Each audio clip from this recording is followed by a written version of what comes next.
Good morning. We are about to start the 2014 U.S. Rowing National Championships. First event is the women's single, and they'll be starting momentarily.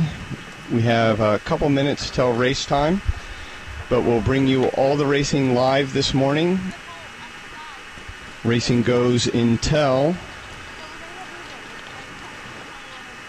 10:50 this morning. First event up is the women's single, followed by the men's single.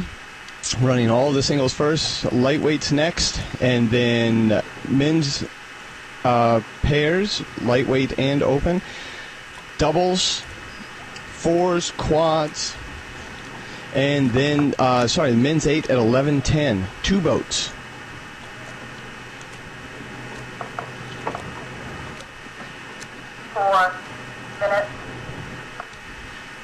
And we just heard a call of 4 minutes, and we'll bring you the racing live once we get underway.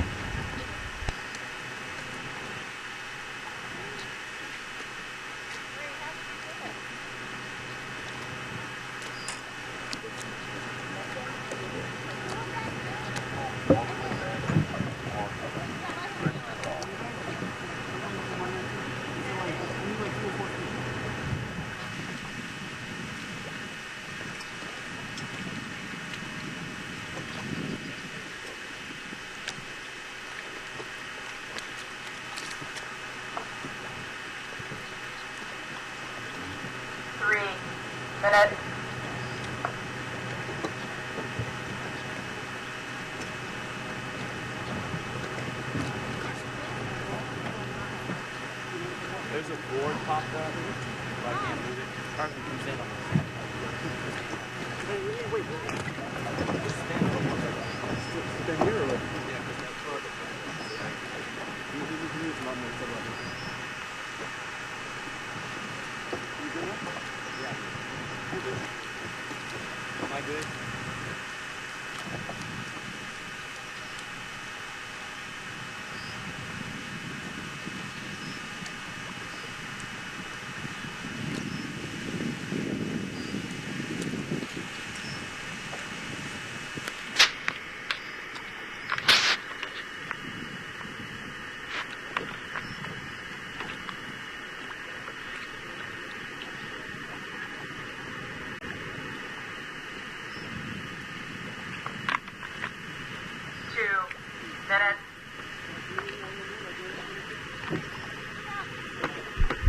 And we just heard the 2-minute call, so we're very close to the start of the women's single.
Larson Strecker, Ms. Laughlin, Ms. Holmes, Ms. Schaefer, Ms. Meyer, Ms. Ritchie.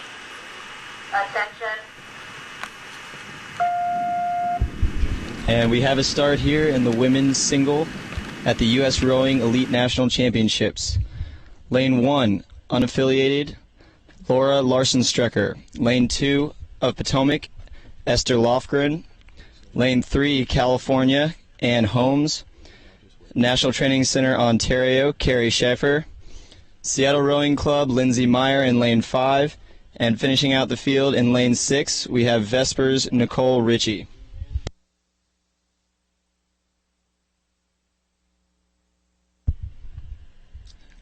And a fair start here as everyone's clearing the breakage zone. Looks like we're going to see the chase boat in just a few seconds here.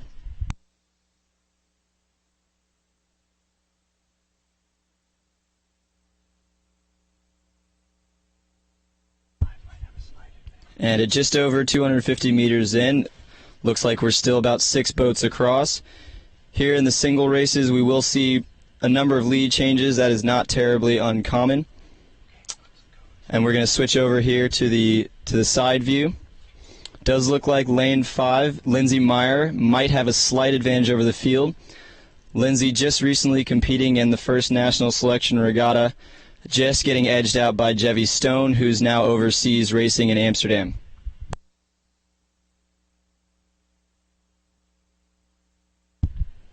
And we do have 2 former Olympians here in the field. Lindsay Meyer being one of them from the quad back in Beijing in 2008. And Esther Lofgren in lane 2, gold medalist in the women's 8 in London.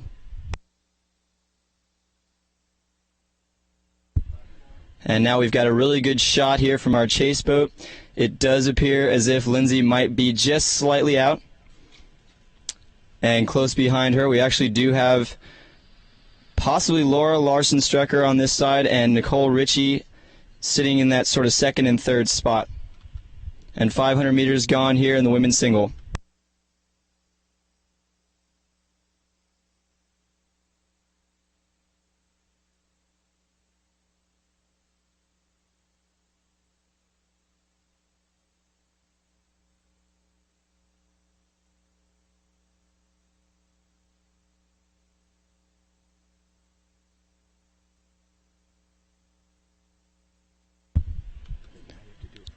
And in fact, it looks like it's lane 4 that's starting to push ahead here from the National Training Center of Ontario. Canadian entry here, so cannot officially be the U.S. Rowing National Champion, but she is definitely leading the field here, out about a length over the rest of the field, who looks like there might be 3 boats across. Lane 1 here with Laura Larson-Strecker, lane 4 still leading, lane 5, and lane 6 battling it out for that second and third spot.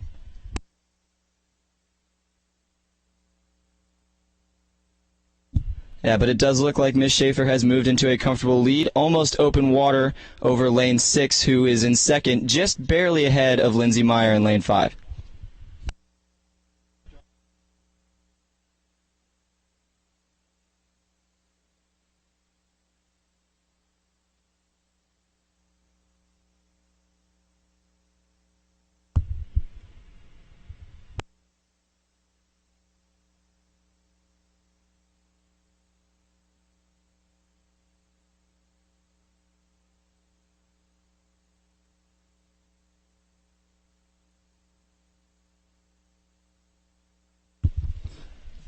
And looking at the stroke rates here, we don't see anybody particularly high or low.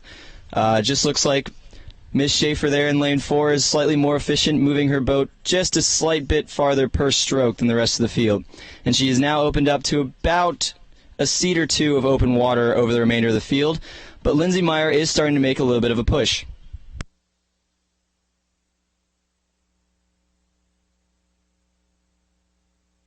And as we come through 1,000 meters, it's still the Canadian leading. Followed now, looks clearly like Lindsay Meyer has moved into that second position, maybe a deck over lane 6. And Laura Larson-Strecker here in lane 1 may have just fallen off the pace slightly. Ann Holmes of California Rowing Club still very much in the mix as she's maintaining contact here with Lindsay Meyer in lane 5, as well as Nicole Ritchie out in lane 6.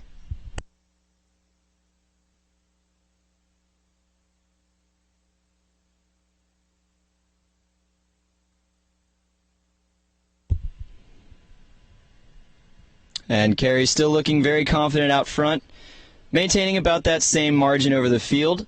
But Lindsay and Nicole out in lanes 5 and 6 are starting to duke it out. We'll see if that push against each other can get them into that lead a little bit that Miss Schaefer has established here in lane 4.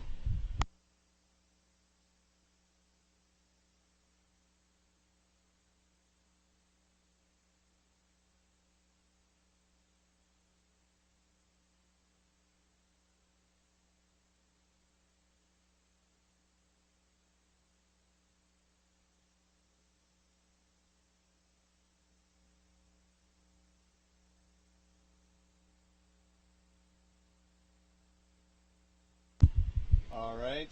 And as we near that 1,500 meter mark, it does still look like lane 4. The Canadian Carrie Schaefer. I'm going to switch our views here. It's going to be a little bit tougher to tell from now until the finish, but we'll call it as best we can. Still lane 4, though, with a slight bit of open water over Lindsay Meyer in lane 5. Looks like she started to move away just slightly from lane 6. And now 6 and 3 with Ann Holmes are sort of duking it out for that third spot. Does look as though Laura Larson-Strucker in lane 1, as well as Esther Lofgren in lane 2, may have started to fall off the pace just a touch. Although this is very close women's racing, usually you will see in the singles a bit more separation than we have here. So it is not over yet, that's definitely for sure.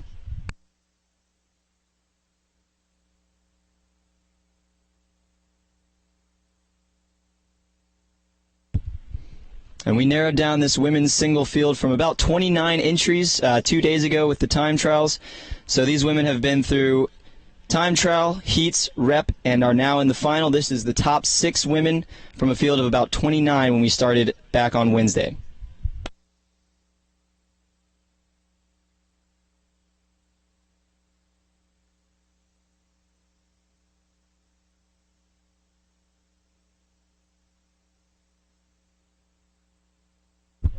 And as you can just see those red buoys showing up here on your screen, that is the 250 meter to go mark. At this point in the race, it will be very difficult to change position. It does still appear as though Miss Schaefer in lane 4 is still out in front. It's hard to tell now, though. Looks like Ann Holmes has made a little bit of a push in lane 3. Lindsay Meyer, though, we would expect to still be in the mix. She was in second when we switched our camera view here. But calling it from here, definitely lane 4 out ahead with some open water lead over the field.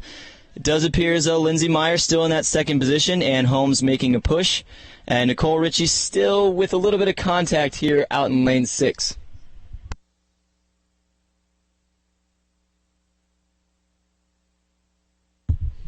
And you can see Lindsay now upping the rate, and Carrie's going just with her as well. But Carrie looks like we're not going to be able to catch her here in lane 4. She's clear water ahead of Lindsay, who is clear water ahead of Ann Holmes in lane 3. It does look like that will be our finish order here as we come across. Although Miss Laura Larson-Strucker on the far side in lane 1 may have snuck in there as well. Might be in that second position, actually. Second or third here behind Lindsay Meyer. So Lindsay just barely contact on the leader here. But it will be Canada's Carrie Schaefer across first, followed by Lindsay Meyer. And it does look like Laura Larson-Strucker is going to sneak in there for that third spot.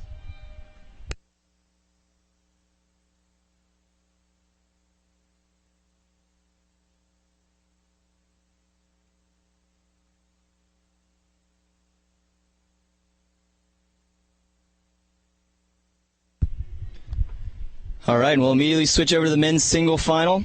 Pretty serious field here. In lane 1, we have Potomac's Greg and Saliba here. In lane 2, another National Training Center, this one from British Columbia, Michael Evans, so another Canadian here in the field. In lane 3, Vespers Johan Rigogne, actually recent American citizen. He was French until this year and is now racing under Vesper, formerly of Pennacy. In lane 4, Potomac's Willie Coles. Lane 5, we have California's Ryan Shelton. And lane 6, we have Brock, so another Canadian, and that's Mihailo Malawani.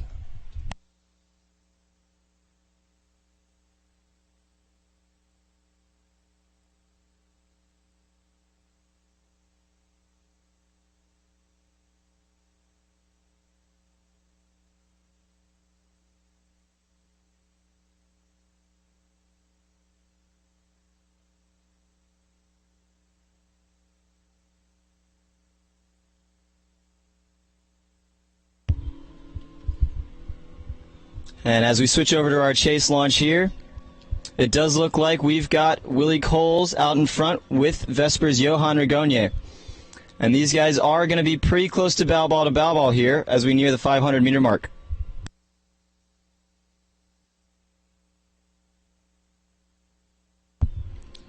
Yeah, these two certainly establishing themselves apart from the rest of the field, doing a nice job to get off the line early.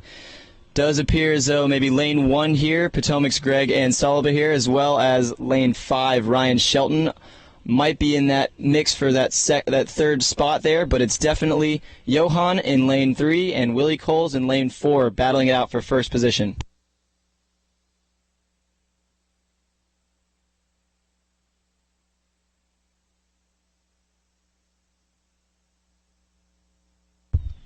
Yeah, and well through that 750 mark, we have Johan Rigogne and Willie Coles duking it out in the front of the field.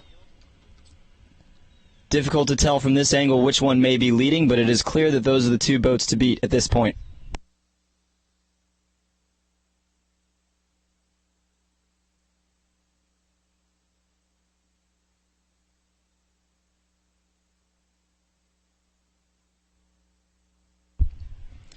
And we see here we get a shot now of Ryan Shelton in lane 5, who is clearly ahead of the Brock entry in lane 6. It does look like Greg and Sullivan here might have slipped into that 4th position. So pretty clear now in the men's field in terms of who's sitting in that 3rd spot as we look here as Ryan Shelton crosses that 1,000-meter mark. Coming up to our leaders, it does look like Willie has made quite the push. He's now just cracking open water on Johan in lane 3.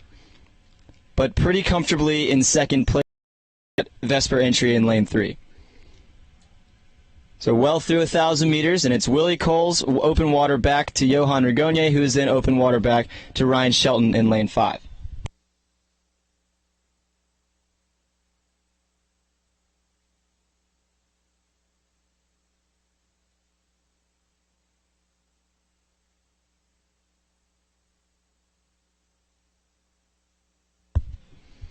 So here in the men's single, we are seeing a little bit more separation than we saw in the women's single, for those of us who have been here for both races so far this morning.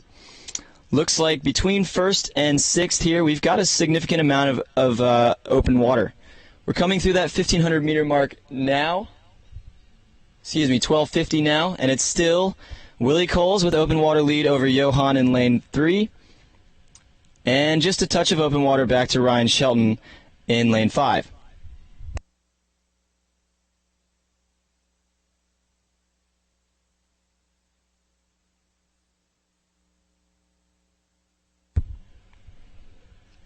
And you can see Willie Coles here looking very comfortable in the front of the field. He took his major push right around that 1,000-meter mark to separate himself from Johan Rigogne in lane 3. And it's been Willie Coles ever since leading the field. So now we're through that 1,500-meter mark. And it's still very clear in the front of the field. In 1st place, we have Willie Coles in lane 4. 2nd place, Johan Rigogne, lane 3. And 3rd, Ryan Shelton in lane 5. But a decent amount of separation between our leaders now.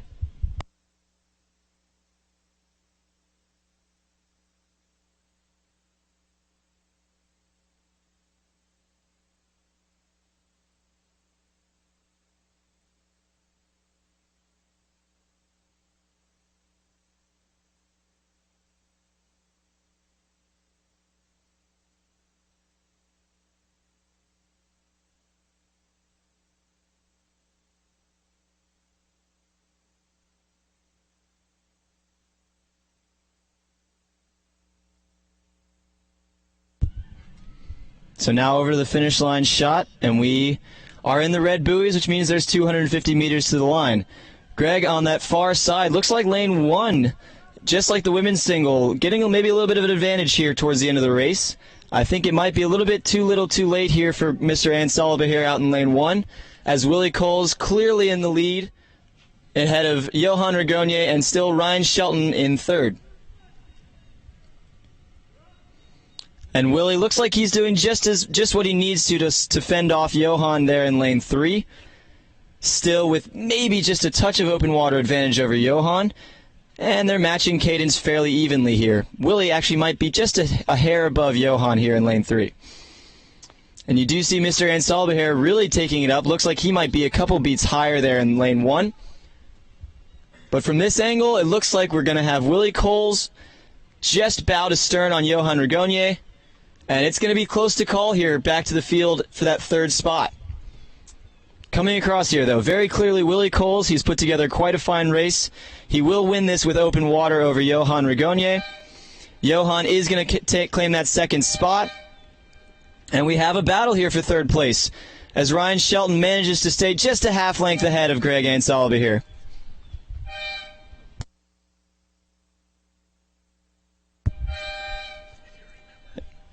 All right, so we have a final finish order here in the men's single.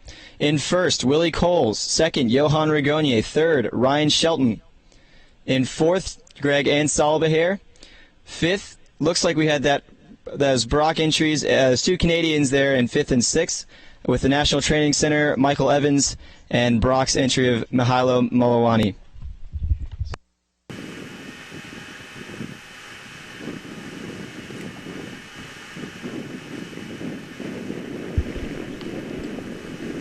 So we do have just maybe a minute or so here before the start of the women's lightweight single.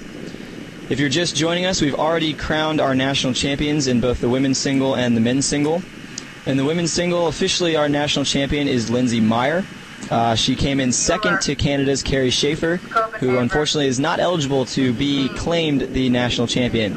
In the men's single, Willie Coles put on a fine race against Johan Regonier of Vesper, leading the field pretty comfortably, the two of them, but Willie Coles claiming that national title. And we do have a start here in the women's lightweight single final. Similar to the men's and women's singles, we did have a larger field to begin with, and we've already weeded it out slightly through some time trials, heats, reps, and we are now to our final 6 lightweight women's singles. In lane 1, we have Vesper's Elizabeth Euler. In lane 2, we have GMS Rowing's Michaela Copenhaver. Lane 3, we have Potomac's Emily Schmieg. In 4, we've got another Canadian, the National Training Center Ontario's Teresa Burkholz. In lane 5, another Canadian, St. Catherine's Lindsay Zafara.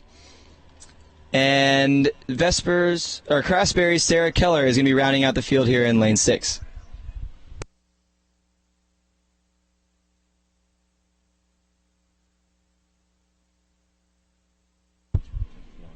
And as in our previous races, looks like we have a clean and fair start. We've now cleared the breakage zone, and this race will go all the way to the finish.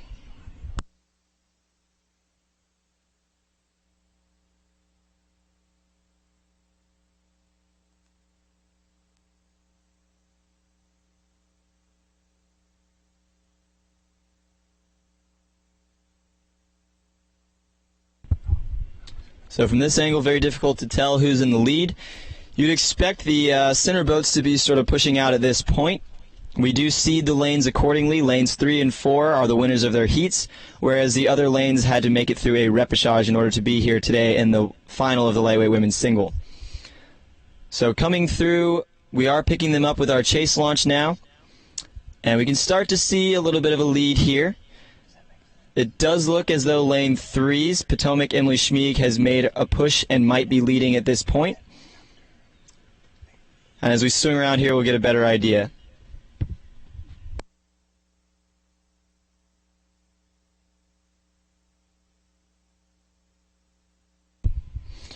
Actually, as we swing around here, looks like lane 4, the Canadian, Teresa Burkholz, is out in front, and comfortably so. She's got open water through the 500-meter mark.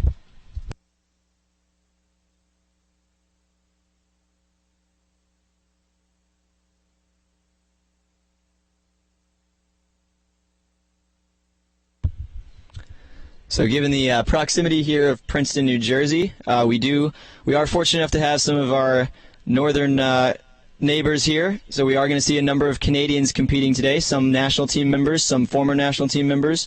So very good talent now coming down from Canada to join us today at our USRowing National Championships. And clearly, yes, Ms. Burkholz in the lead, open water over the field, but it is a battle here for that second spot.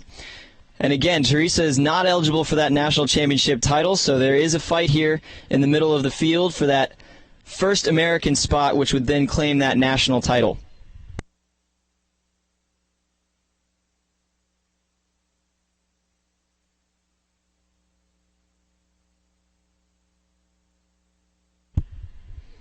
And it is tight racing here. We've got 4 boats within contact looking at lanes 2, 3, 5, and 6. So GMS, Potomac, St. Catharines, and Craftsbury. But it is clear that Miss Burkholz here is well in command of the field as she's opened up her lead even more now to about a length of open water over that second spot.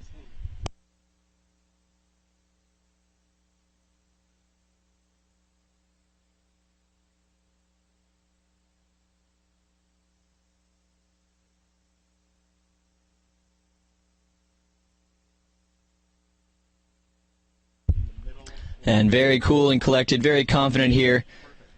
Looks like Miss Burkholz stroking right around 30 to 32 strokes a minute, moving that single along very nicely here. And we are going to see our second position rower here, GMS's Michaela Copenhaver. She is now starting to open up a little bit of a lead over lane 5 as we cross to 1,000 meters. So Copenhaver now half a length up on lane 5. Another Canadian there, Miss Ferraza. She is out in 3rd. And next American here in lane 3, we do have Potomac's Emily Schmieg.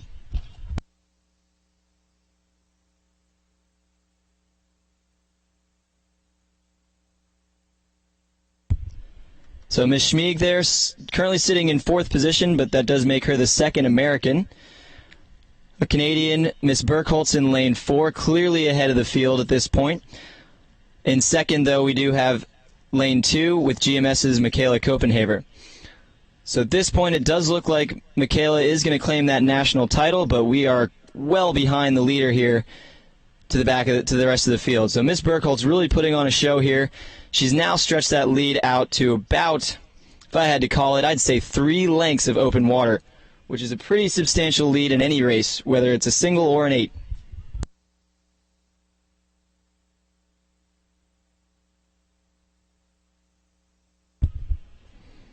And here we have a nice shot of Teresa confidently stroking away from the field. She's well over 12:50 into the race here, and she's 3 to 4 lengths of open water over the field.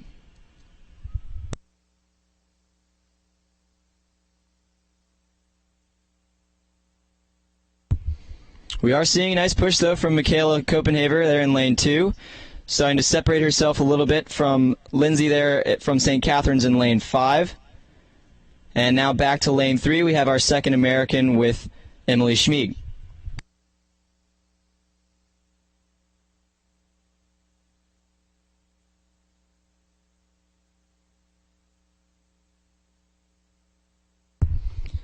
And as we change our view here, clearly still leading, we have Teresa Burkholz in lane 4. And we'll see how much of a push she'll put in here at the end of the race. Looks like she's comfortably leading. Not sure if she's racing again later today. She may try to row a good time here. She may just do all she needs to win this race. But she is clearly in the lead here. Following her, though, we do have Michaela Copenhaver. A little difficult to see from this angle, but she's sitting in 2nd place out in lane 2. She is our first American, and if the results stand here, she will claim that national title.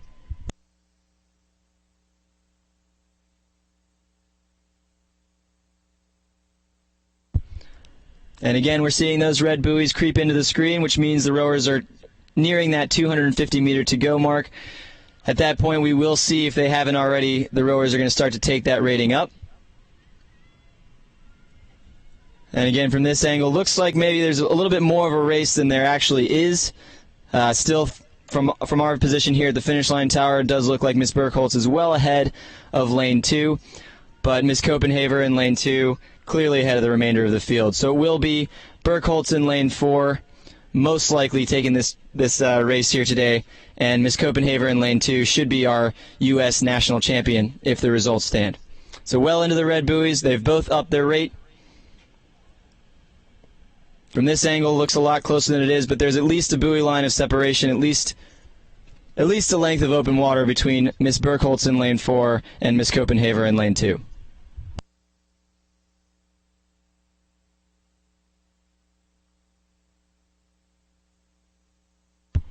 So we do have a bit of a race here for second. Right now we've got Miss Burkholz ahead. She's clearly leading. But in second we have Copenhaver battling it out with another Canadian from St. Catharines, Lindsay Ferraza. So as you can see, 2 lengths, maybe 3 of open water here, and Miss Burkholz will claim the lead. But we are battling it out for second. And it's bow ball to bow ball here. It's going to be close to tell, but St. Catharines did pull in for the lead. So 2 Canadians here leading the field. Our national champion still Michaela Copenhaver as the first American to cross. And plenty of space now back to the remainder of the field. We have Emily Schmieg of Potomac crossing in 4th, the second American to cross. And here in lane 6, Sarah Keller comes across from Craftsbury. And rounding out the field, we will have Elizabeth Euler from Vesper.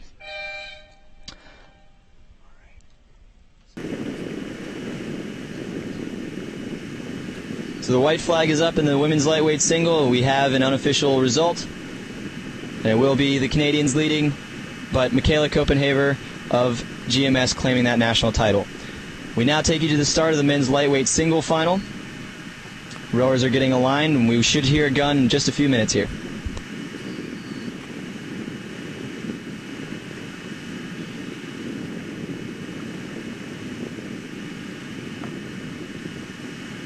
Mr. Ferry, Mr. Orzolek, Mr. Alter, Mr. McAdam, Mr. Etheridge, Mr. Black. Attention.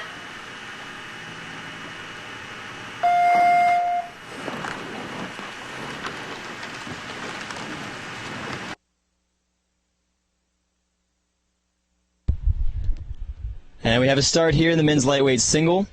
Just about to clear the breakage zone. If the rowers continue beyond that point, we will have a full race underway.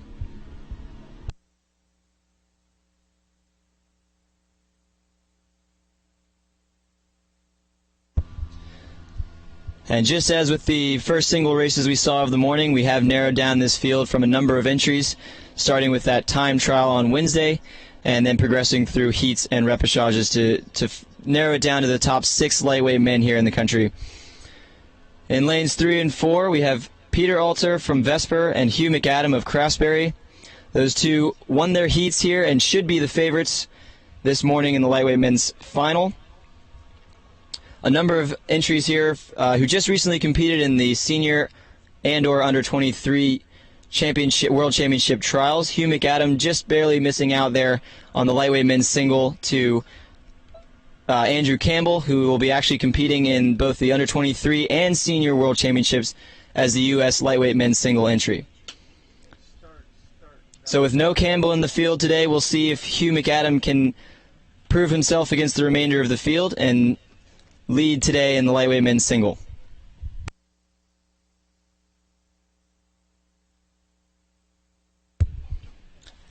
And looking across here, looks as though we may have Peter Alter with an early lead. Peter Alter of Vesper here, followed very closely behind by Hugh McAdam of Craftsbury in lane 4. So again, the 2 winners of the heats leading the field, but it's not very far back to Michael Ferry of Riverside in lane 1, or to Colin Etheridge of Malta in lane 5.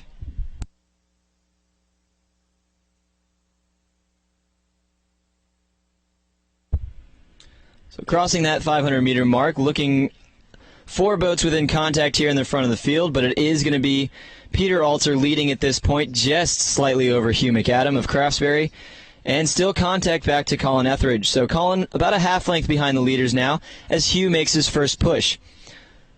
So Hugh McAdam, Peter Alter now going stroke for stroke, trading bow balls here as we come right around 750 meters. And it is very tight in the front of the field here with 3 boats well within contention for that first spot.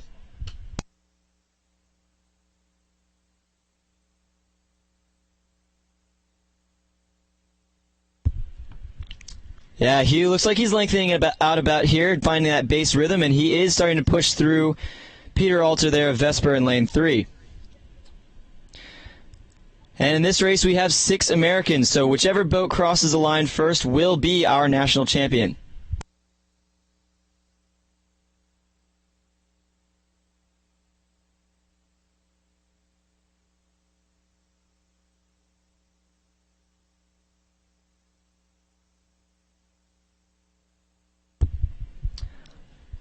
And Hugh coming off some pretty hard racing earlier this week, again at that Senior National World Championship Trials. He did fall just shy, maybe 3 or 4 seconds back of Andrew Campbell, who is not here today. So we would expect Hugh McAdam to take this field pretty comfortably, and he's starting to show himself here, inching out to about, let's call it a little over a half-length lead.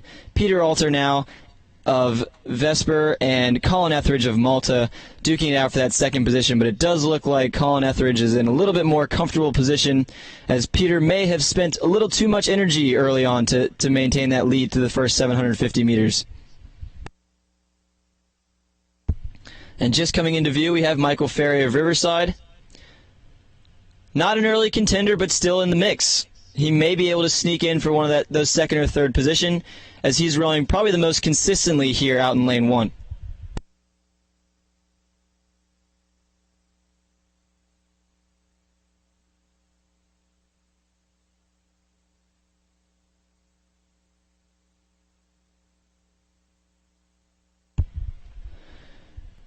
So in the lightweight men's single, these gentlemen were all here 2 hours ago making weight, and at Elite Nationals the weight is 160 pounds. So all 6 rowers then had to be under 160 pounds in order to compete in this event. This would be their third weigh-in at least throughout the course of the regatta, having to weigh in for the time trial as well as the heats and or repechage. We're coming through 1,000 meters, and Hugh is definitely establishing himself as the leader here, rowing very comfortably out in front of the field.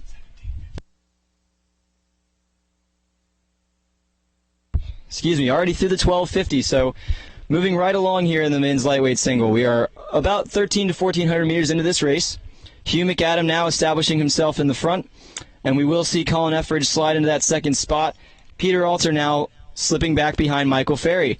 So as we said before, that consistency, that confidence of Michael Ferry out in lane 1 has pushed him into that third position, and it's fairly clear now in the top 3. We have Hugh McAdam of Craftsbury in lane 4 leading, followed by Colin Etheridge of Malta in lane 5, and Michael Ferry is in that third position here in lane 1.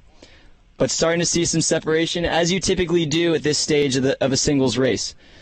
So we're 1,500 meters gone.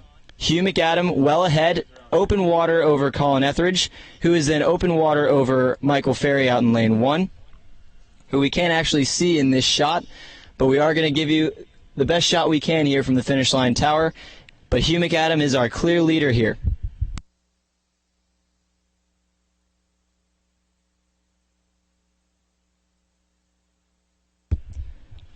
So Craftsbury's Hugh McAdam putting together a very nice race here. Confident early on. He knew he was down slightly in the beginning. Did not faze him one bit. He made his move right around 750 to 1,000 meters in and has led the race ever since.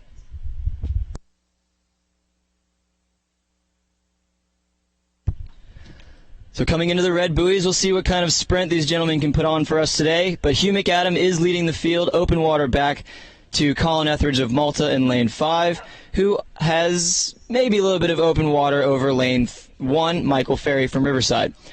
But as you see, Michael Ferry just starting to get into our screen here on the very far right. He's making a pretty serious push there in lane 1. We've seen early on that lane 1 might have a slight advantage as we come into the last 300 meters of the race. And we'll see what that can do. Let's see if that pushes Mr. Ferry of Riverside ahead of Colin Etheridge in lane 5 to claim that second position. But I would be surprised if anyone puts a push hard enough here into Hugh McAdam of lane 4, who is comfortably leading the field. And as we follow our rowers around here, it is clear Hugh McAdam well ahead with about, let's call it 6 strokes to the line. And Mr. Etheridge still maintaining that second position, possibly bow to stern here over Michael Ferry. But there might very well be contact between that second and third position as we cross the line. And just a bit of open water from Mr. Etheridge back to Mr. Ferry. So coming across first, Hugh McAdam of Craftsbury, followed by Colin Etheridge of Malta. And Michael Ferry rowing a very confident race in lane 1 to finish third. And now back to the rest of the field. Our early leader, Peter Alter there, finishing just ahead of Malta's James Blacks, who is just ahead Michael Orzelek then snuck in for the 4th spot. Peter Alter, our early leader, fell all the way back to the 6th position here in the lightweight men's single.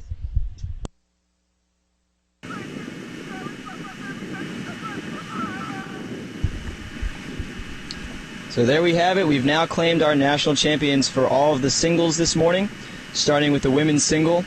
Lindsay Meyer finishing second to Canadian Carrie Schaefer, but will be our national champion as she was the first American across the line. In the men's single, Willie Coles of Potomac claims the title outright. In the women's lightweight single, 2 Canadians, in fact, led the field, but the first American to cross was Michaela Copenhaver of GMS. And the lightweight men's single, a well-put-together race by Hugh McAdam to lead it from about 750 in all the way to the finish here.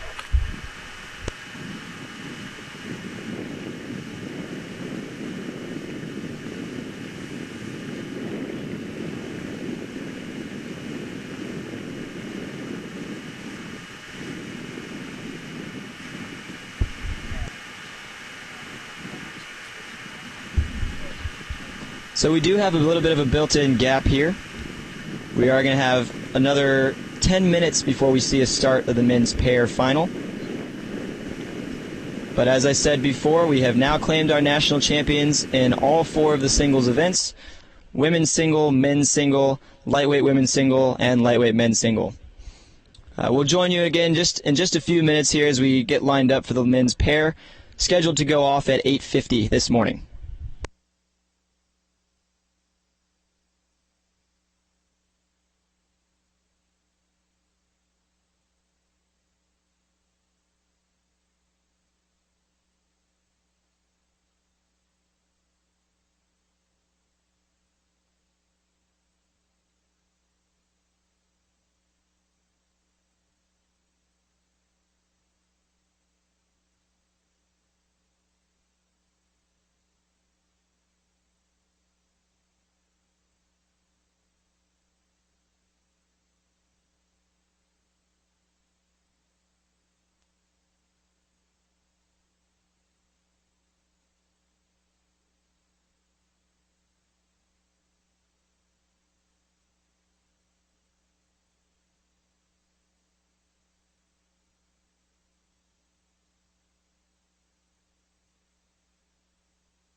So if you're just joining us here, we are in the middle of a slight break, going on 10-minute centers for the majority of our racing this morning, but there was a 20-minute gap between the men's lightweight single final and the upcoming men's pair final. We will see a pretty stout field here in the men's pair. We do have some current and former U.S. national team members competing this morning, and we are about 3 to 4 minutes away from a start, as you can see the pairs beginning to line themselves up in their lanes and lock into the starting gates.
So we are locked on here in the men's pair final, awaiting a start. And the officials have not yet called the 2-minute warning, but we do have all 5 crews locked into the starting platform.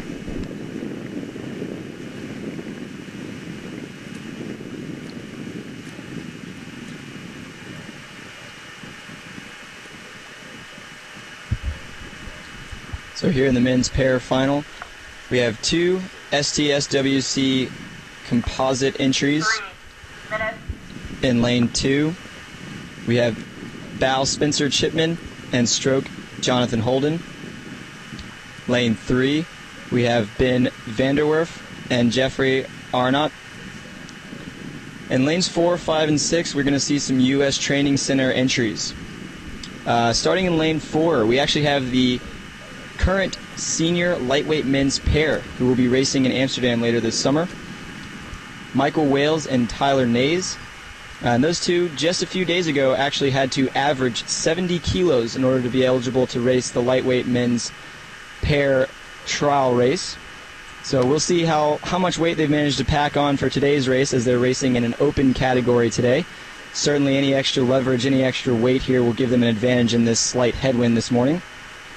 Over to lane 5, we have U.S. Training Center Princeton's Ian Silvera and Nick Lucy. Ian was the bow seat of last year's U.S. Men's 8, winning Lucerne, the 3rd World Cup, and coming in 3rd at the World Championships in Cheonju, Korea. In lane 6, we have another team member from last year's World Championships. Stroke seat Alex Karwoski was actually the bow seat last year in the men's pair, and he's bowed today by Gardner Yost. So 3 training center entries in lanes 4, 5, and 6, and 2 STSWC composite entries in lanes 2 and 3. And let's see how these lightweights can do out in lane 4. We're now within 2 minutes of the start. STSWBC, STSWBC, US Training Center, OKTA. And they are pulling the crews now, so we should see a start in a matter of seconds. US Training Center, Princeton C. Attention.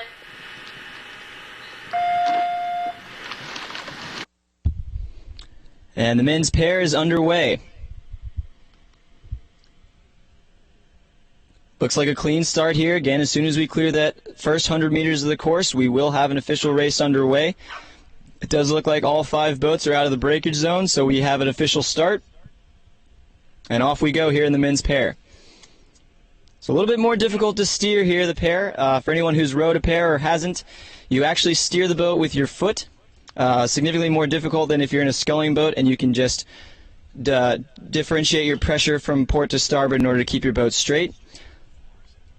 So we've got lane 4 looks like that lightweight combination of Michael Wales and Tyler Nays really flying off the line here, just barely in front as we pick up the chase launch here. So again, steering with their foot into this headwind, and each rower here has 1 oar apiece. So a lot more difficult to keep these boats straight than the former boats we were seeing in the singles earlier on. But it looks like now, once we come off the high strokes and start to settle into our base rhythm, the steering is no longer an issue, and we do have an early leader in lane 4. So the senior lightweight pair of Michael Wales and Tyler Nays here out in lane 4, just barely ahead of the other training center entries from Princeton.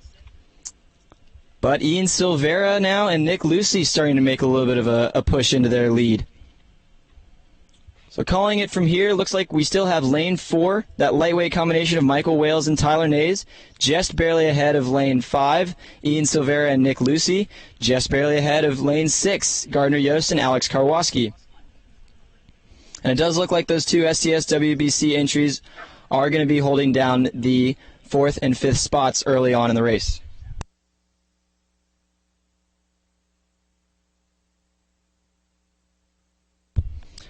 And we did see just a little bit of steering from the following launch, so we are having maybe a little bit of issues now with the buoy lines here as the pairs get a little bit too close for comfort there next to the buoy line. And it may not seem like much, but I will tell you this, clipping one of those buoys can be the difference between winning and losing a race. It can also be the difference between being upright and being upside down. So here in the pairs, they are a little bit squirrelier there, and we do have maybe a few steering issues towards the back of the field, but early on, it is the 3 training center entries leading the field. Silvera and Lucy have now established themselves as a leader as they come through 750. That lightweight combination of Wales and Nays slipping back to 3rd. And in 2nd, we have Gardner Yost and Alex Karwoski out in lane 6.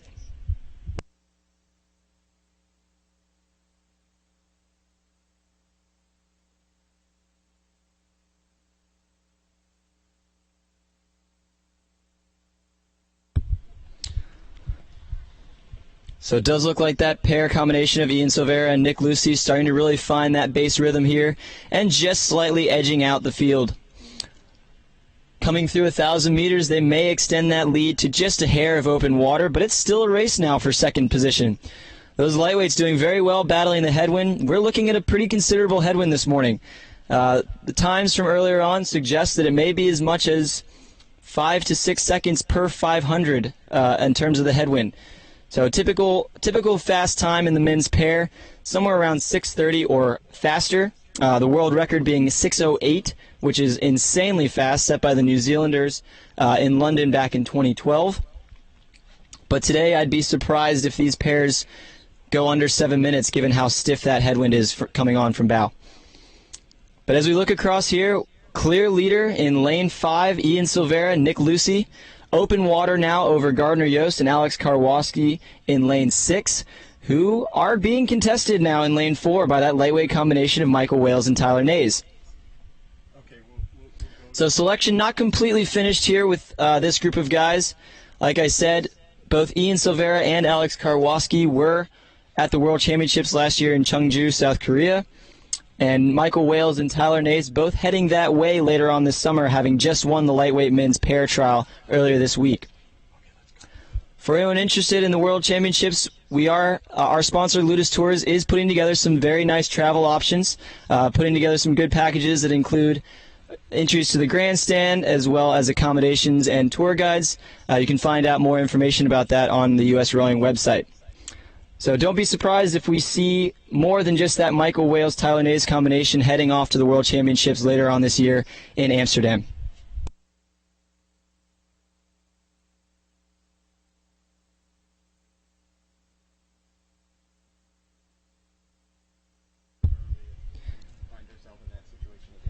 And we're through 12:50 into this race. We've switched over to the finish line camera here. From this angle, not as easy to tell, but still clear that we've got that lane 5 combination of Ian Silvera and Nick Lucy out in the lead. And it's difficult to tell from this angle whether or not Gardner Yost and Alex Karwoski in lane 6 have maintained that second spot, or if Wales and Nays in lane 4 have inched into it.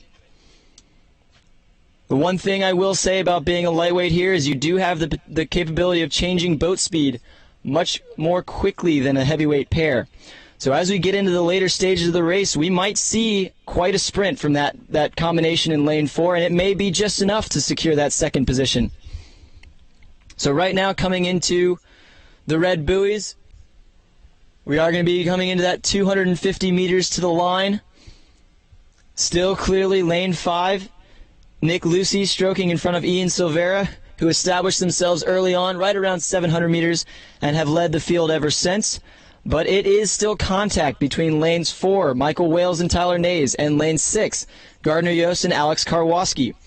So let's see what these lightweights can do out in the middle. I will say that lane 6 right now does have a slight advantage. It may be a half length, but I can tell you this.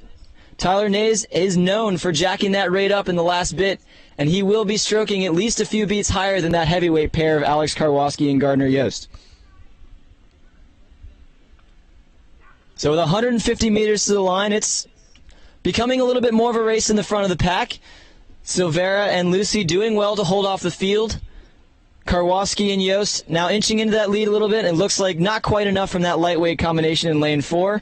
So as we come across the line in lane 5, Nick Lucy, Ian Silvera, 2/3 of a length over Karwoski and Yost, who were about a half length of open water back to that lightweight combination of Nays and Wales.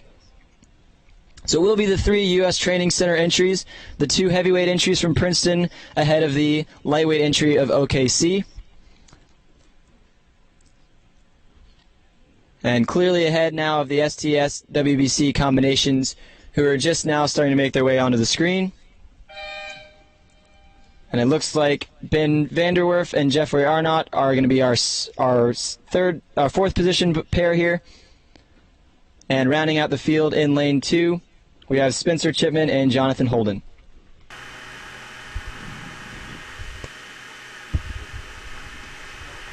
So a well-fought race here by the lightweight combination of Wales and Nays. Not quite enough to take down Silvera and Lucy or Yost and Karwoski, the heavyweight combinations.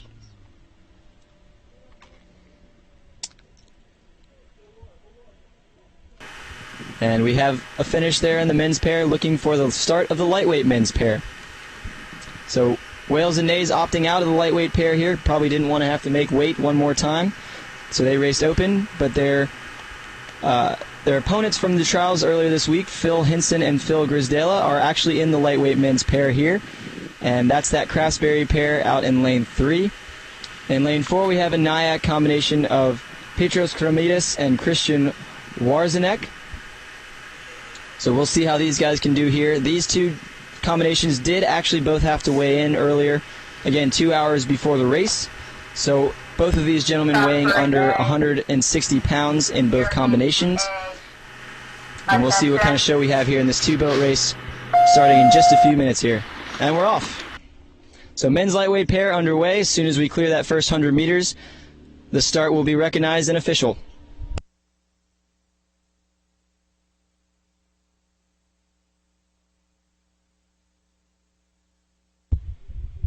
And both pairs have cleared the breakage zone, so we are officially underway here in the men's lightweight pair final. So straight final here in the men's lightweight pair, as was the men's heavy pair, which we just saw go down. So no prior racing in these events, so neither combination has really any idea of what kind of speed the other has to offer. So we'll see if any clear leader is established early on. Could be a dogfight all the way down to the wire here in the men's lightweight pair.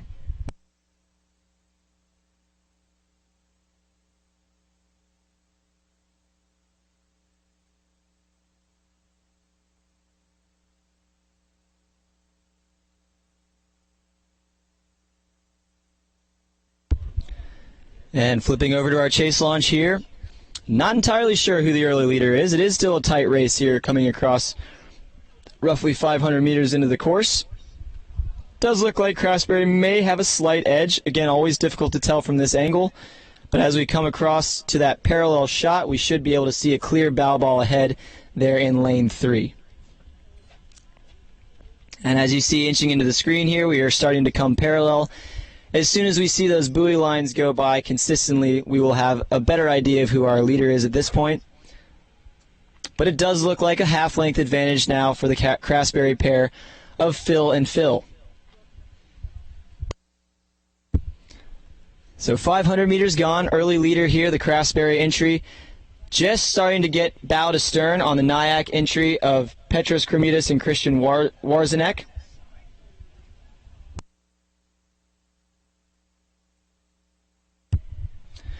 And in a two-boat race here, very difficult to shift momentum. So once we establish a leader, it is very unlikely that we see that change in a two-boat race.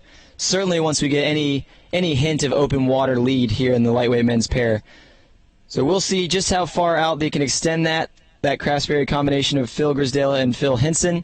But right now, very confidently stroking right around 32, 33 strokes a minute in the pair and establishing pretty good lead here over their Nyack opponents in lane 4.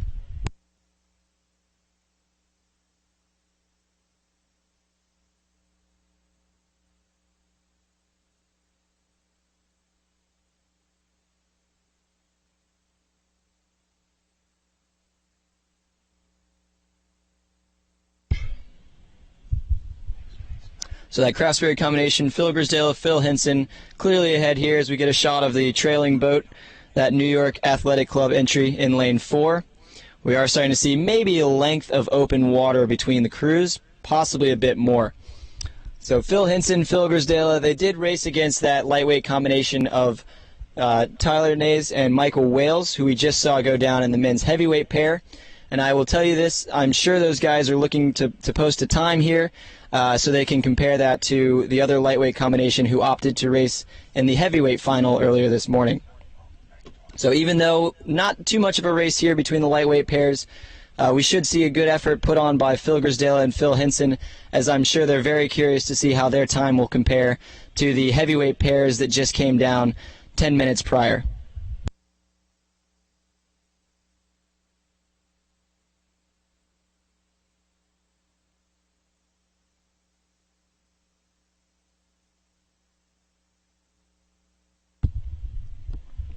And so as that headwind comes on from bow here, efficiency is certainly the name of the game.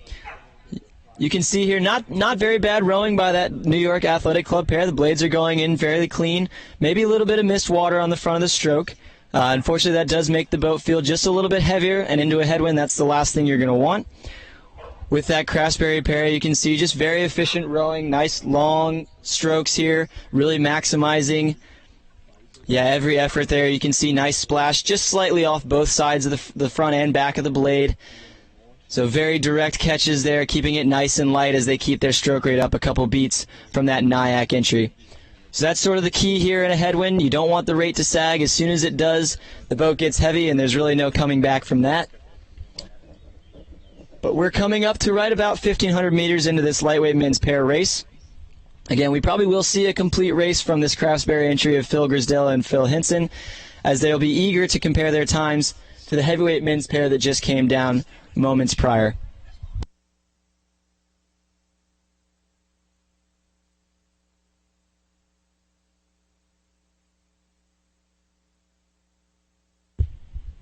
Yeah, so very well matched up here in the lightweight men's pair. Seeing that nice synchronized rowing there from our leader. And as we look back to the Nyack entry, we are several lengths of open water back.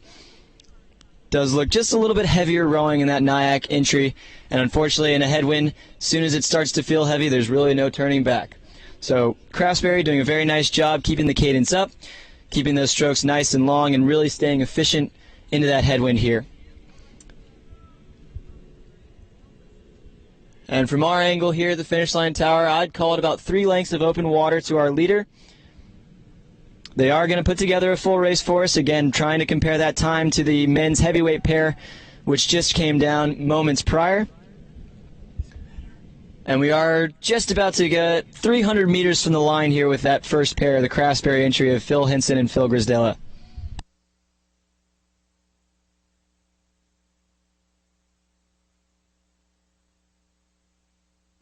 And we can see the red buoys coming into our screen, so we're into the 250 meter to go mark.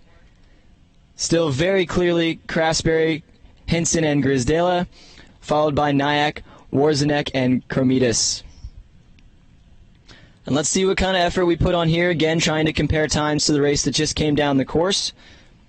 So we may very well see a full sprint, even though Phil and Phil have this one pretty well wrapped up at this point in the game. So we do see a little bit of a bump, maybe taking the cadence up a couple beats here. Still very efficient rowing, blades going in nicely together, still keeping it light. We are now about 10 strokes from the line here with that lead pair. And they put in a second bump, maybe another 2 beats up, finishing right around 39 strokes a minute. And officially, our national champions in the lightweight men's pair, Philip Grisdella and Philip Henson of Craftsbury.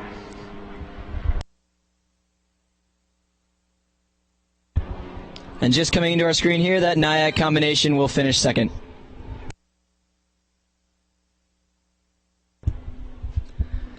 So another break here. We'll rejoin you at 9:20 for the start of the women's double final. We've now claimed our national champions in all 4 singles events, as well as the men's pair and men's lightweight pair.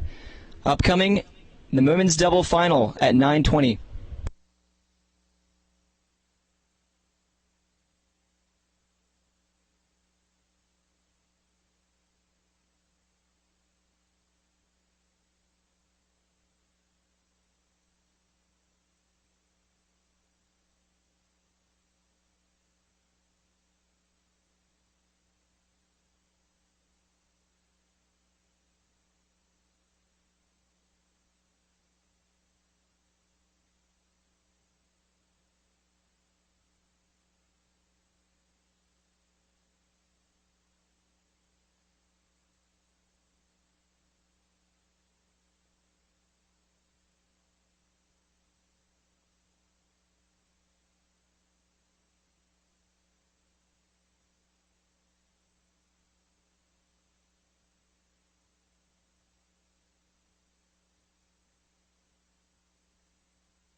So if you're just joining us now, we're about 3 minutes away from the start of the women's double final. We have already named our national champions in the women's and men's singles and the women's and men's lightweight single, as well as the men's open and lightweight pair.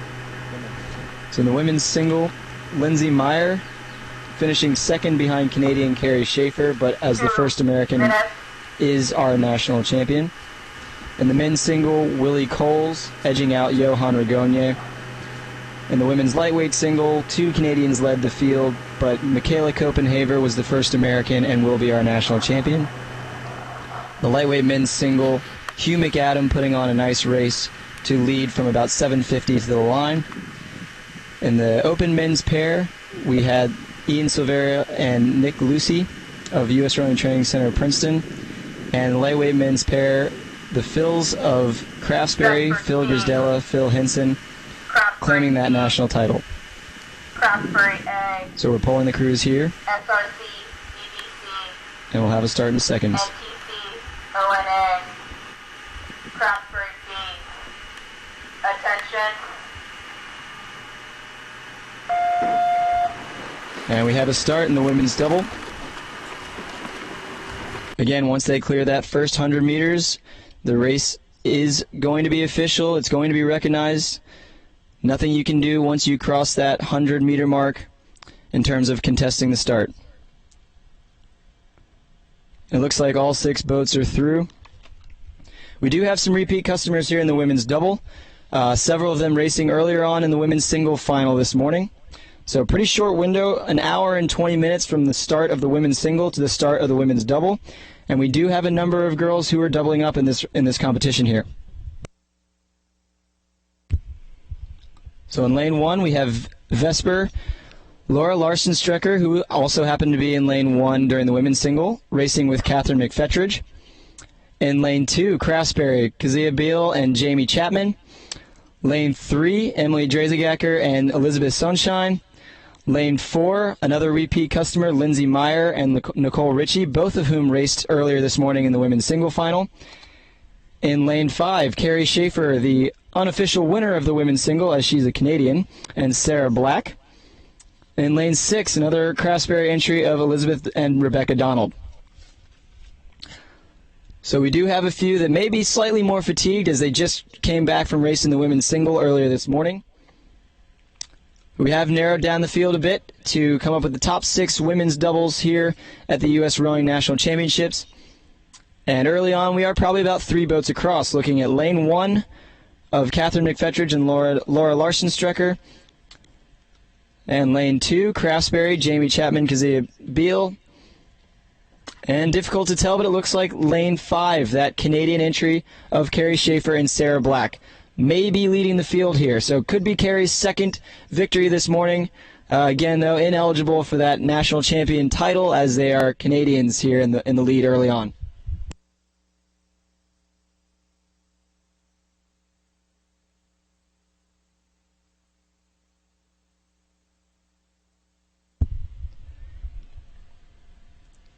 And as soon as we sort of go up in boat class from the singles up to the pairs, doubles, quads, fours, and even up to the 8, you do typically see a little bit tighter margins. The boat speed usually a little bit more similar here, so it may very well be 6 boats all the way across from start to finish here in the women's double final. Again, we did do some weeding out with some heats and repêchages earlier on this week, so we are down to our top 6 women's doubles here in the final this morning. And that Craftsbury combination of Jamie Chapman and Kazia Bell are making a pretty good push here early on, and they may have claimed the lead from the Canadians out in lane 5.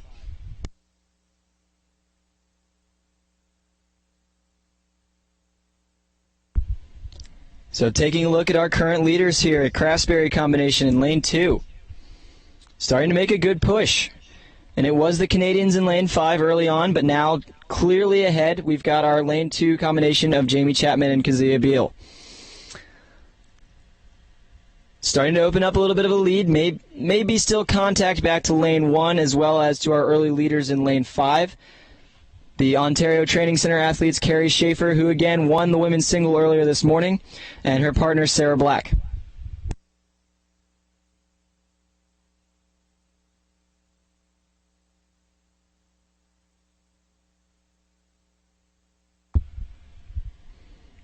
Yeah, so in the double here, clearly a lot closer in speed than we saw in the singles, a much tighter field. It does look like some of these women here biding their time a little bit, waiting to make their move.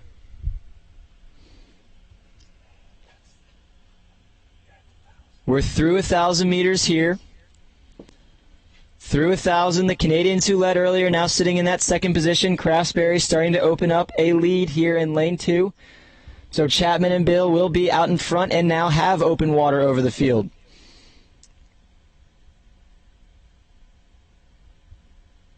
And you can see slightly different rowing styles here in the Craftsbury combination.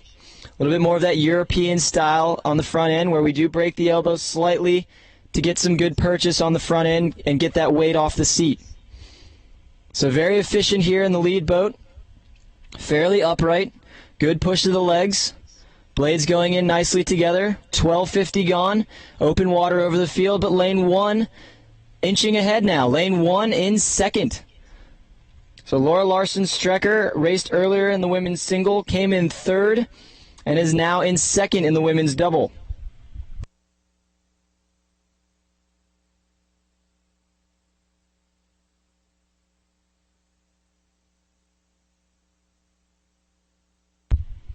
And as you can see, our leaders here in first and second, sort of in that comfortable bass rhythm. A little bit lower on the cadence with that headwind coming on from bow here, maybe around 32. Usually in international competition, you see the doubles racing 36 strokes or higher all the way down the course. We are about to pass through that 1,500 meter mark as we pass the gazebo.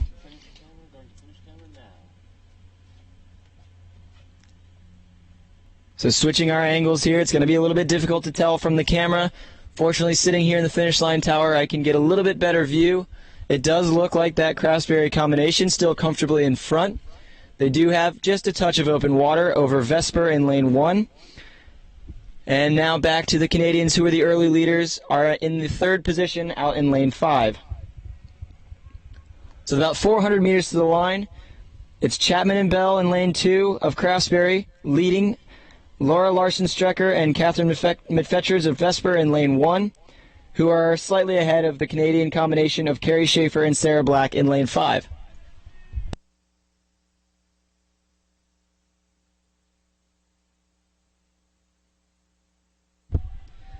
And Craftsbury putting on a very nice race here, very efficient through the body of the piece. Should have a few gears to run through if they need them, but an open water lead with 250 meters to go. It will be very difficult to cut into that in the last 50 seconds to minute of the race here as we're into the red buoys. So Craftsbury in lane 2, open water over the field. Lindsay Meyer now making a push with her partner Nicole Ritchie out in lane 4. Difficult to see. We don't have it on the camera here, but it does look like they may have inched into the lead a little bit. The Canadians have fallen a decent amount off and are no longer in contention. Craftsbury is leading still, open water over the field in lane 2. It does look like we have a battle now between lane 4 of Lindsay Meyer and Nicole Ritchie and lane 1 of Laura Larson-Strecker and Catherine McFetridge. Again, you can't tell because they're not even on the screen here on the camera, but we do have a race here for second. It will be Craftsbury to come across first, but Lindsay Meyer making a big push, coming into your screen here. They will claim that second spot. Lindsay Meyer coming across second with a late surge. Very nice. Her and her partner, Nicole Ritchie, followed closely by Laura Larson-Strecker and Catherine McFetridge. And then that second Craftsbury combination of Emily Dresigacker and Elizabeth Sunshine. Our early leaders, the Canadians in lane 5, will finish 5th, followed by Craftsbury's B entry of Elizabeth and Rebecca Donald. So very nice effort here from the Craftsbury combination of Jamie Chapman and Kezia Beal. They will win with open water over the field, followed by Lindsay Meyer and Nicole Ritchie. Lindsay, our women's single national champion, and coming in third in both the women's single and women's double, we have Laura Larson-Strecker, and then joined by her partner, Catherine McFetridge. So that's the top 3 there in the women's double. We'll flip it over to the start here as we're ready for a men's double start in just a minute.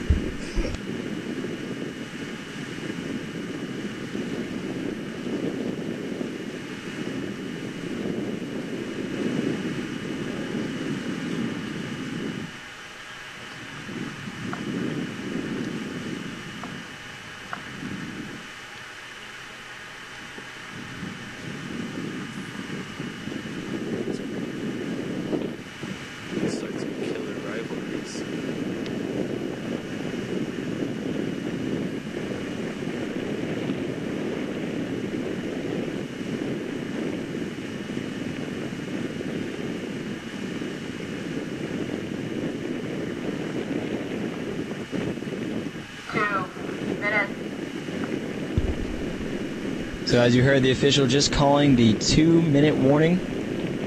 Ready for a start here in the men's double final. Another race where we had to narrow down the field a bit, so they've gone through heats and reps. The winners of our heats in lanes 3 and 4. Lane 3, Potomac's Sam Stitt and Willie Coles. We already saw Willie win a national championship earlier this morning in the men's single in very comfortable fashion over Johan Ragonier.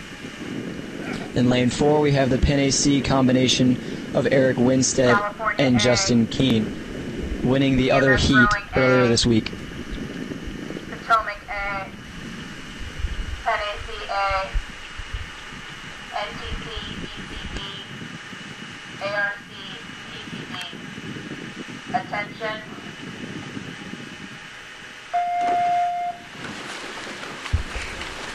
And we have a start here in the men's double. As soon as they clear that first 100 meters, the race will be underway. No more contesting the start. And it looks like all three crews have cleared the breakage zone. We would expect early on lanes 3 or 4 to be leading the charge. Again, winners of the heats from earlier this week. The other 4 crews having to race a repechage later on.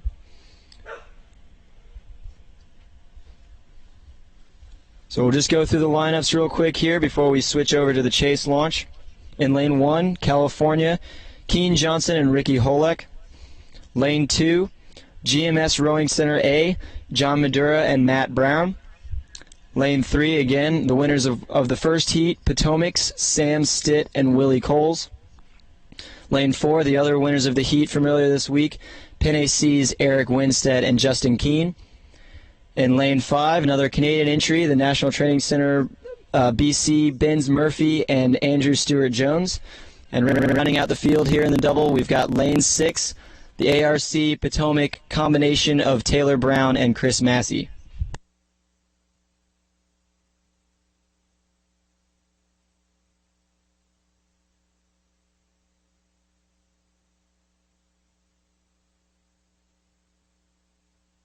Tell me leaders again. So early on, it's lane 2. We've got GMS Rowing's John Madura and Matt Brown. Looking very solid here, almost out to about a little over half a length, in fact, on the field. Very nice coming through 500 meters, striding into that base rhythm. Back to second, we've got Potomac, Willie Coles, Sam Stitt. Stitt, a former Olympian. Willie Coles also has a decent amount of international experience under his belt.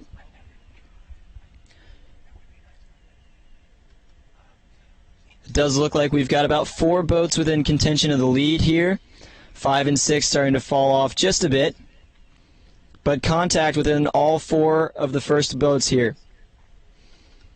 Still lane 2. Although Coles and Stitt starting to inch into that lead a bit. It was slightly more than half a length about 20 strokes ago, and now we are only half a length between 2 and the leader here in lane 2. So Willie Coles, Sam Stitt, rowing confidently at base, inching their way back into the leader. GMS, though, doing very nice to get out early. GMS, though, at this point, it will be difficult for them to stop that charge from lane 3.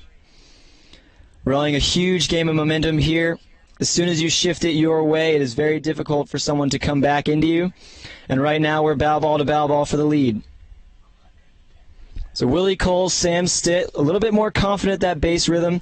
Maybe not as clean, maybe not as powerful off the line. GMS doing very well to hold here, but Willie Coles and Sam Stitt have moved through. We've got half a deck to Coles and Stitt. 1,000 meters gone. GMS still holding on to that second spot. Coles and Stitt, though, really charging down now into that rhythm, and they're gaining a few inches every stroke, just slightly more efficient than the remainder of the field. So Stitt and Coles, your leader by half a length here. GMS still holding on to that second spot. Difficult to tell from this shot. Could be lane 5, the Canadians of Ben Murphy and Andrew Stewart-Jones in that third spot. And as the camera pans out a little bit, we'll see who that third spot belongs to. And it does look like it's the Canadians in third, making a move on GMS, but still slightly behind. It looks like a deck to GMS over the Canadians in lane 5. Coles and Stitt, as soon as they get that open water lead, I will be surprised to see anybody inch back into them. Right now, just shy of that open water lead over GMS, but it's Coles and Stitt leading the charge through 12:50. And looking back to the other winner of the heat from earlier this week, that Pinnacy combination of Eric Winstead and Justin Keene, just not able to match the speed of the top 3 currently, and they are in that 4th position. Looking back to Potomac in lane 6, and here in the near lane, California's Keene Johnson and Ricky Holak rounding out the field in that 5th and 6th spot. So early on it was GMS, and they did well to hold that lead through about 750 meters.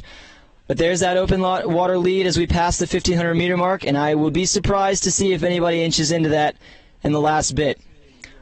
Both Coles and Stitt very capable of throwing in a sprint, so if anyone even comes close to contesting, I have no doubt they'll be able to defend. Coles and Stitt, lane 3, open water over GMS. GMS being contested by the Canadians in lane 5. From this angle, difficult to tell if it is GMS or the Canadians. It would be good of GMS to hold that 2nd position after leading early and being rode through by the Potomac combination here in lane 4. Excuse me, lane 3. So lane 3, Coles Stitt, coming into 2:50 to go. Coles and Stitt will reach that 2:50 mark first. Still open water over GMS, who are striking just slightly higher than Potomac right now. So they are making an effort. We'll see if Coles and Stitt wind it up. But it is Coles and Stitt with about 200 meters to the line.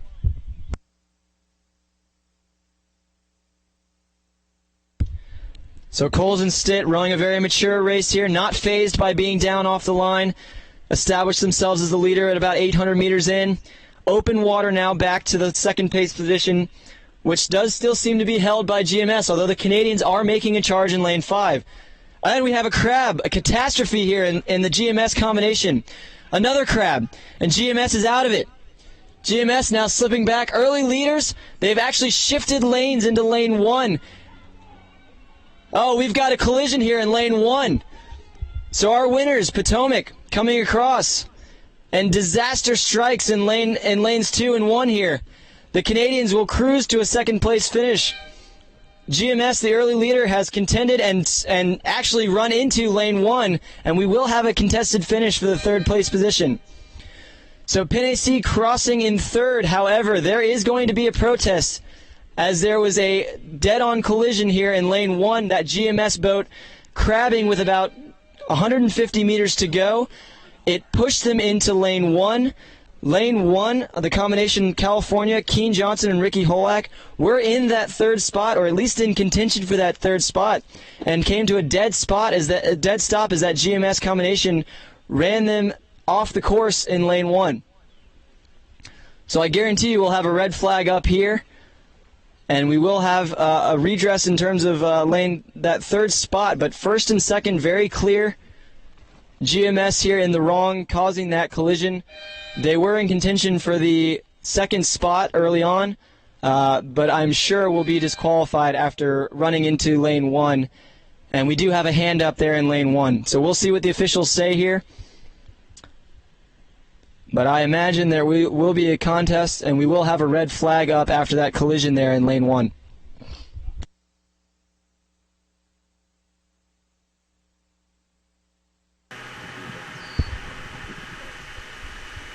So quite some drama there in the men's double final.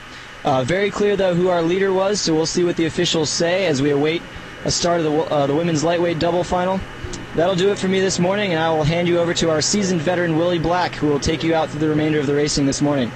Thanks for joining us here at the U.S. Rowing National Championships, and I'll hand it over to Willie. Thank you, Stephen. Stephen has to leave. He has a race coming up. He's got to get down and get weighed in. And we'll see him racing in the last race of the day in the men's eights.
STS WBC, Vesper Riverside, EMS Rowing A.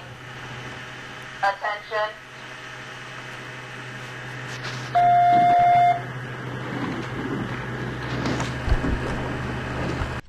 And we have a start in the women's lightweight double final.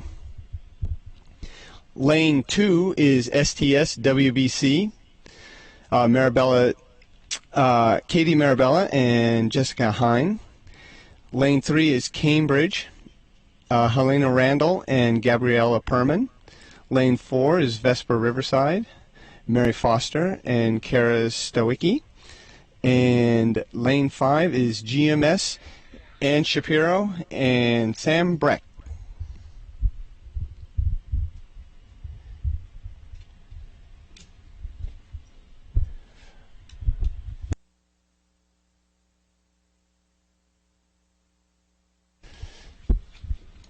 Following these out from the starting line, and they are well through the breakage zone, the red buoys.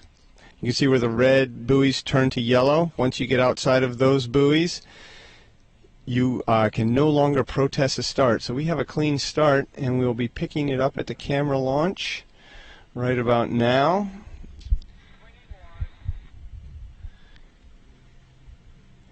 And bad picture, but it should clear up once the camera launch gets moving. And it is lane 4, Riverside and Vesper out in front. Looks like about a boat length over the field. As we pan back, we'll see the other, or where everybody else is. Or actually, we may be panning forward. Hang on.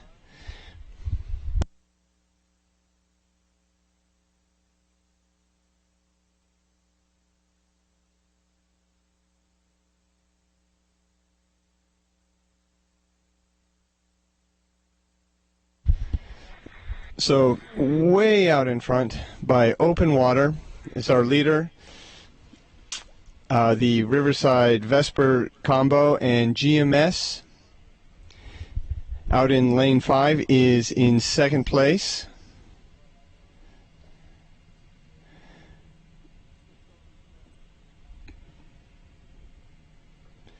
And STS WBC in third, and behind them at the top of the screen you can see Cambridge. That's not right. That's not right.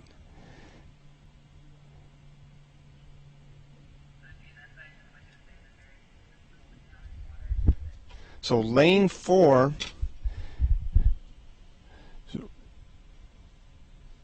is the Riverside and Vesper at 750 meters down, with 2 boats open water on the field, rowing very nicely as we get close to the 1,000-meter mark.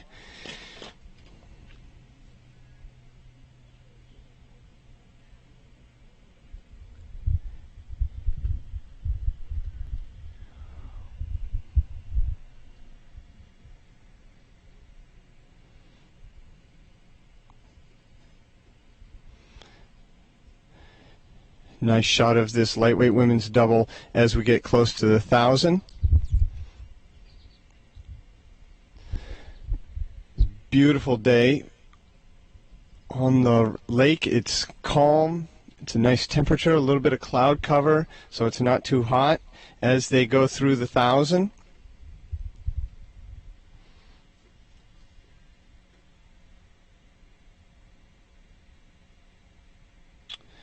And that is, I believe, the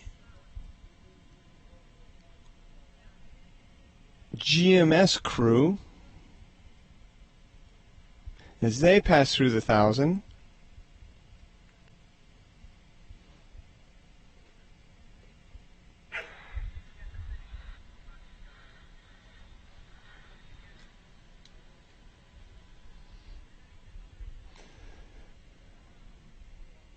All right, this field is very spread out here. A little bit hard to tell what's going on.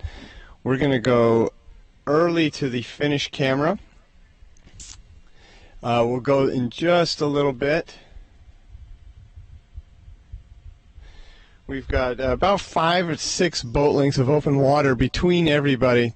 So it's as they get close to line, it'll be pretty clear how this plays out. But right now we are looking at our leaders from Vesper Riverside.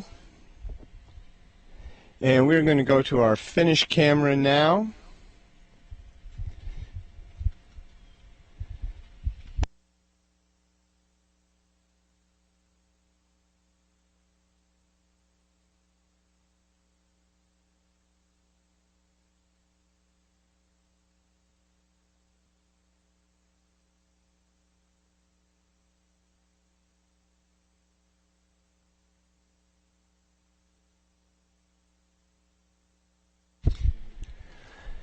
Yeah, so sticking with the leader here, we have the Vesper Cambridge duo. Behind them, to the upper right, is the STS WBC combo of Hein and Mirabella. And we're going to follow them in through the finish. The field is very spread out.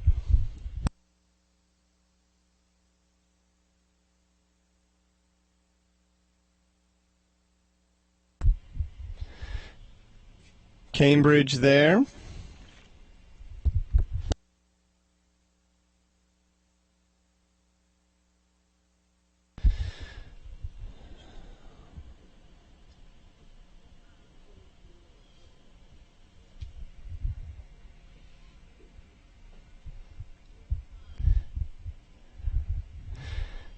So barring any unforeseen circumstance, this Vesper Riverside boat is going to run away with it here this morning at the U.S. National Championships.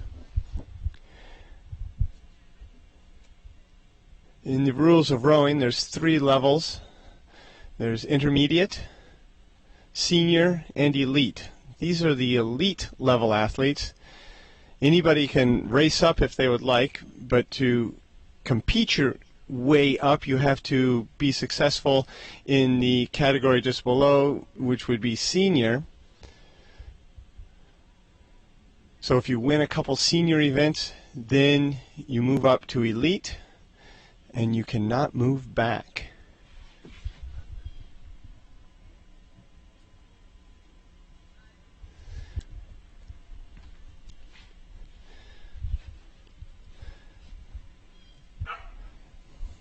This double has opened their lead even more substantially over the rest of the field.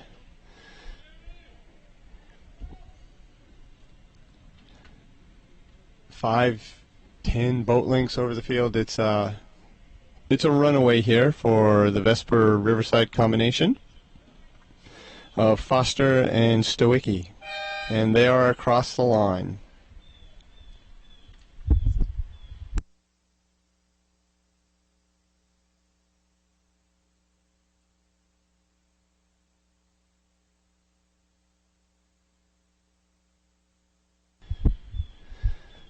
Coming to the line now is the GMS boat.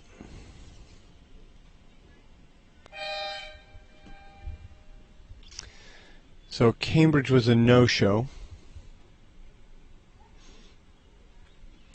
And on the far side, at the top of the screen, we're going to see STS and WBC of Hein and Mirabella. There they are.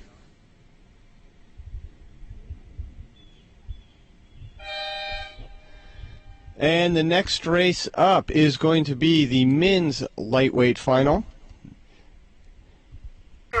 And we'll wait for the call on that race.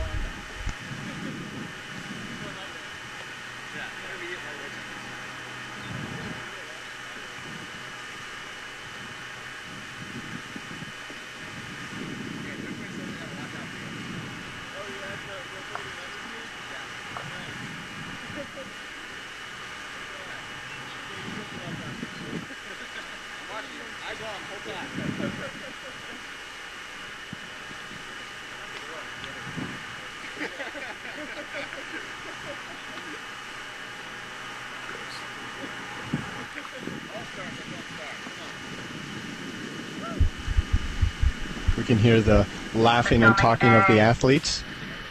On dyne A, on dyne C, Undyne B, attention.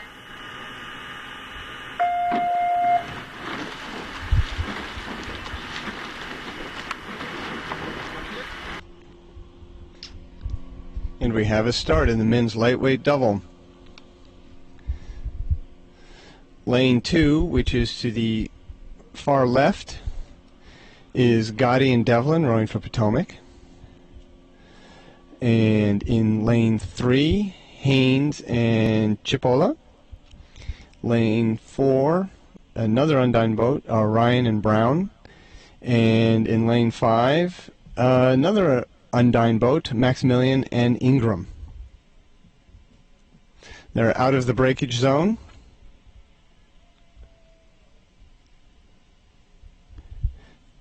And hard to tell at this point, but it looks like closest to us, the Potomac boat may have a little lead. The picture will solidify a little bit as the camera launch gets moving. But on the outside, that is Undyne B. Undyne B looks to be out in front, followed by Undyne C, Potomac closest to us. And then that is Undyne A that is actually trailing.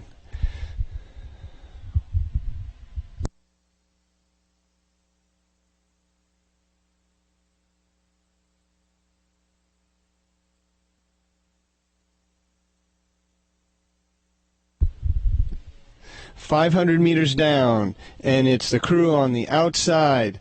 Undyne B of Fenner and Ingram.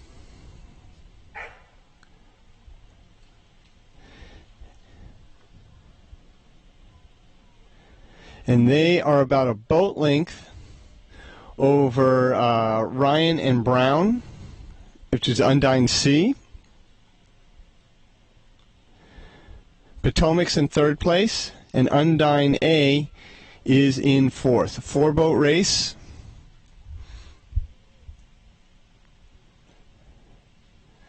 And we're starting to get a bit of separation here. It looks like this Potomac boat is going to get some open water on Undyne A.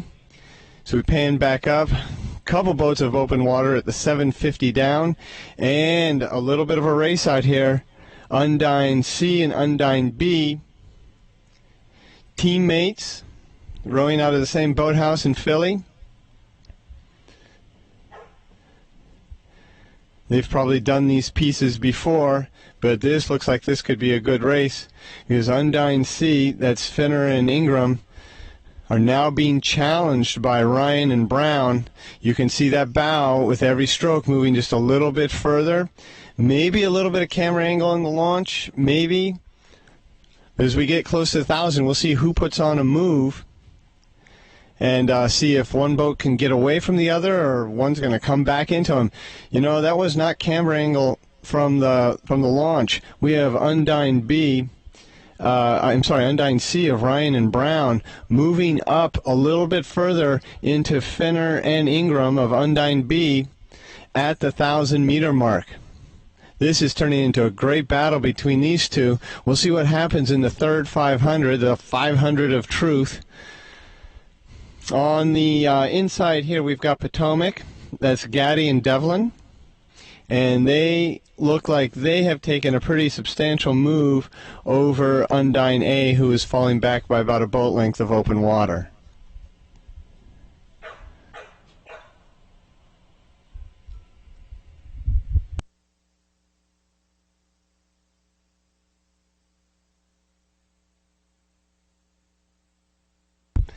Panning back up through the crowd, we'll see where our leaders are at. And on the outside, Fenner and Ingram have pushed back our Ryan and Brown. But Ryan and Brown, look at this. Oh, you could see the stroke man looking over like, okay, what are they doing? What are they doing? Do they have enough to hang on? Fenner and Ingram, do they have to have enough to hang on from this challenge from Ryan and Brown? these two have been locked, or these four have been locked in a battle for the last 1,000 meters, just like this.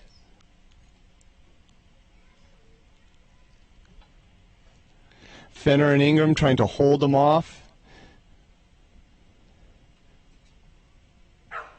but not able to push them back. It's a half a boat. It's a half a boat.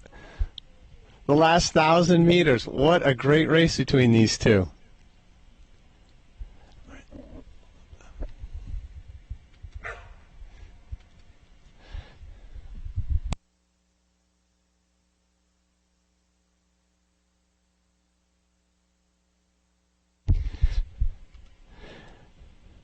So as they come into the last 500 meters, we'll see what margins have changed as they get closer. It's a little harder to tell here.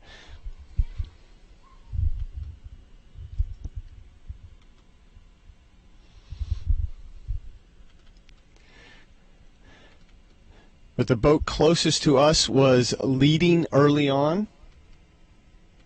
That's Fenner and Ingram.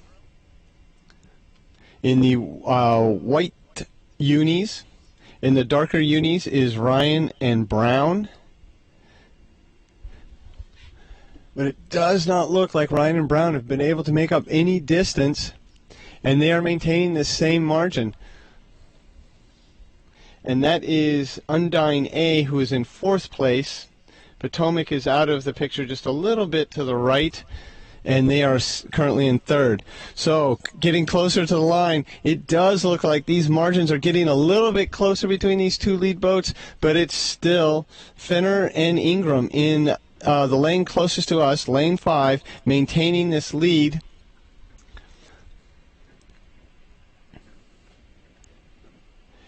And now in the last 150 meters, they're going to open this up a little bit, get a little bit of open water, and it's going to be Fenner and Ingram across, Ryan and Brown, both rowing for Undyne, both those teams, and Gotti and Devlin rowing for Potomac, and then Undyne A of Haynes and Chipola in 4th place.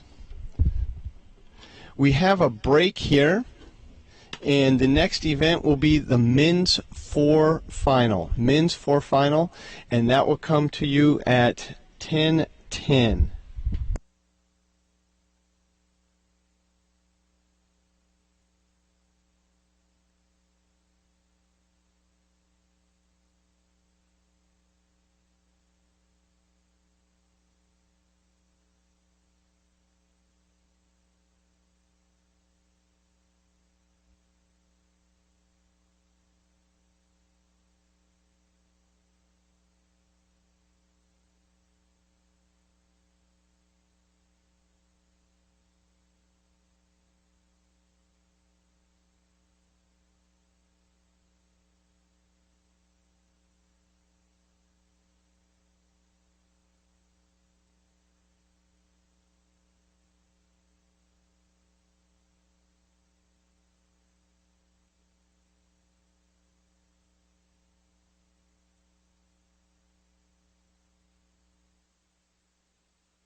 3 minutes.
So you heard the 2-minute call. The next thing we'll hear will be the polling of the boats. And a lot of these guys are racing many times today. Some guys have already raced once in the pairs. Most of these guys will jump into 8s at the end of the day. That's why there are breaks in the schedule so people can get back to the dock. Hot seat, meaning jump out of one boat and jump into another boat and get back up to the starting line. And a lot of these people raced in trials during the early part of the week. So these guys have been up and down this course at full speed many times this week. It's an exhausting week. I hope they're having fun. It's been fun watching them race. OKC River Sport, A. US Training Center, Princeton, A. OKC River Sport, B. Attention.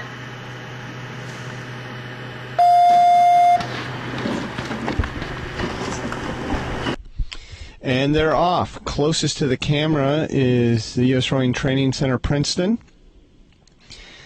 Next lane over, it'll actually be lane 3, is OKC Riversport, Oklahoma City. And then the US Training Center, Princeton in lane 4. And then OKC Riversport in lane 5. So all of these athletes are in the training system, working extremely hard here in Princeton or in Oklahoma City, where USRowing has a training venue. And we are well past the breakage zone. You can see the buoys turn from red to yellow.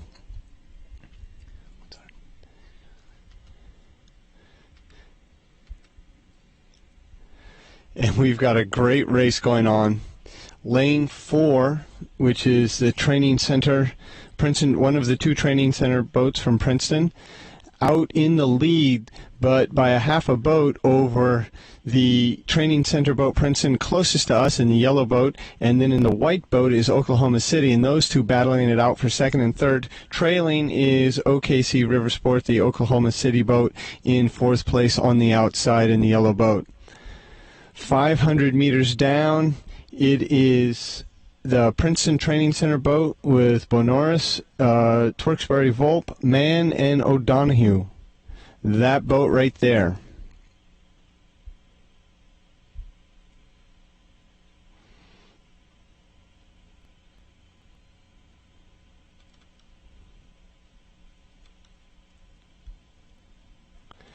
And you can see the bow number 2 poking up in there, and that's the other Princeton Training Center boat. And hot on their trail is the Oklahoma City Riversport in the white jersey with the blue stripe, and you can see both of their boats. And on the outside, the boat that was trailing a little bit is getting back into the mix, as we've got 3 boats within a deck length of each other. This is a great race for second place, second, third, fourth right now. The boat that's led the entire race is still out in front.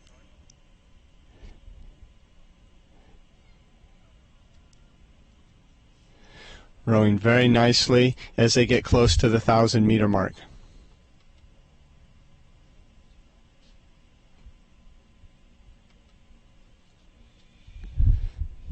and they are opening up a good margin of distance between them and second, third, and fourth. Oklahoma City in the white, Princeton in the darker color right there, battling for second and third. But this boat out in front with a comfortable margin over the field. And they're in a good place. They can look back to see if anybody's taking any moves. And here we have bow number 2, and that's the other Princeton Training Center boat making their move at the 1,000. Still, look at the buoy lines. They're still just under a boat length behind, but they are moving a bit. Even more so, the camera boat's falling back a little bit, but even with that view, you can see that lane 2, the Princeton Training Center boat, is moving, and they have pulled the Oklahoma City boat up with them. Those two boats have been battling each other, trying to get an advantage, and the two of them have moved up on our leader. Trailing is the OKC, the Oklahoma City River Sport boat, but these two boats, not enough to get into this leading Princeton Training Center boat, who's maintained or is pushed back to that open water or just bow on stern lead.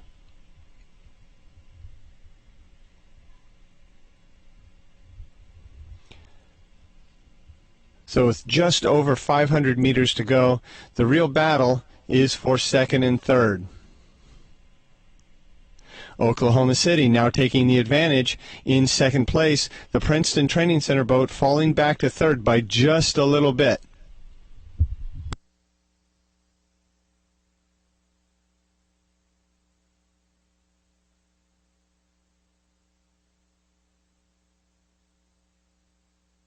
Great battle. Now these two trailing boats are now really starting to move into the lead boat. See if the lead boat can hang on for the last 450 meters.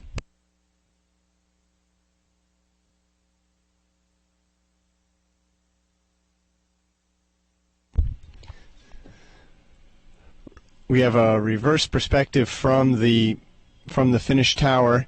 So the boat that's in the middle of the frame, that is the leading boat.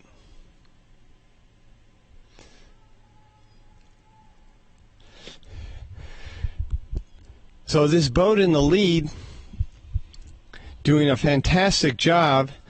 I've just been informed that these guys are lightweights, and they are putting it to these heavyweight guys, if that is indeed true. On the outside, though, you can see that is the Princeton Training Center in the dark. Unis on the outside. They're moving up. The Oklahoma City boat just can't stay with this boat speed, and they are trailing now in third place. So coming to the line is the Princeton Training Center boat on the outside. Are they going to have enough juice to get this boat that's been leading the entire race? It's going to be close as they get to the finish. Wow! And the boat that led the entire race, the Princeton Training Center boat, did finish in first place, followed by Princeton Training Center, Oklahoma City, and then Oklahoma City. What a great race. A battle in that last 500 meters. Congratulations to all crews. Up next is the women's quad, and that is going to be at 10:30. So, go get a beer or whatever you need, and come on back at 10:30 for the women's quad. We've got 4 boats in that race, and that should be a real barn burner. So in 15 minutes, the women's quad will be up.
Yeah, this guy's like business and building and stuff. Like hybrid, yeah, it's something like that.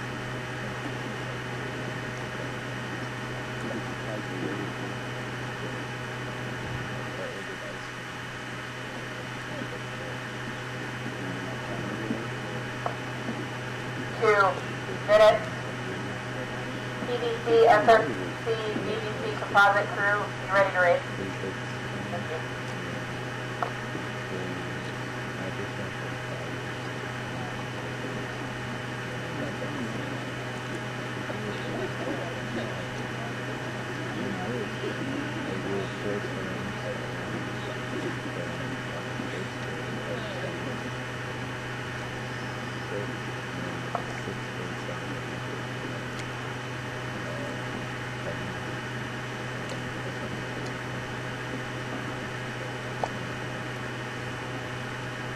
STSWBC, B, Western Ontario, A, PDC, SRC, BBC, Craftsbury, A, attention.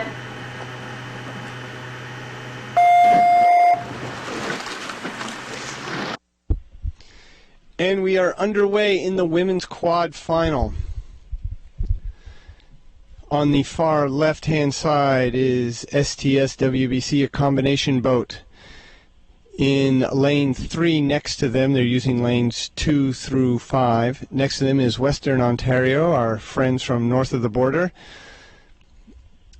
To the left of them is PBC, SRC, and VBC. And then on the far right is Craftsbury.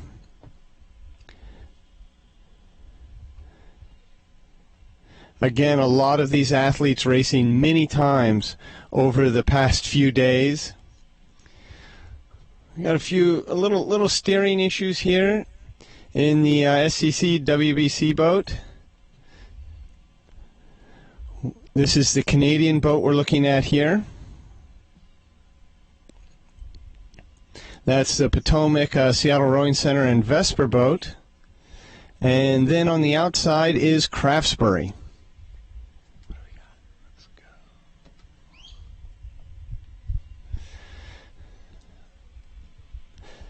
Looking at the Potomac, Seattle Rowing Center, Vesper boat.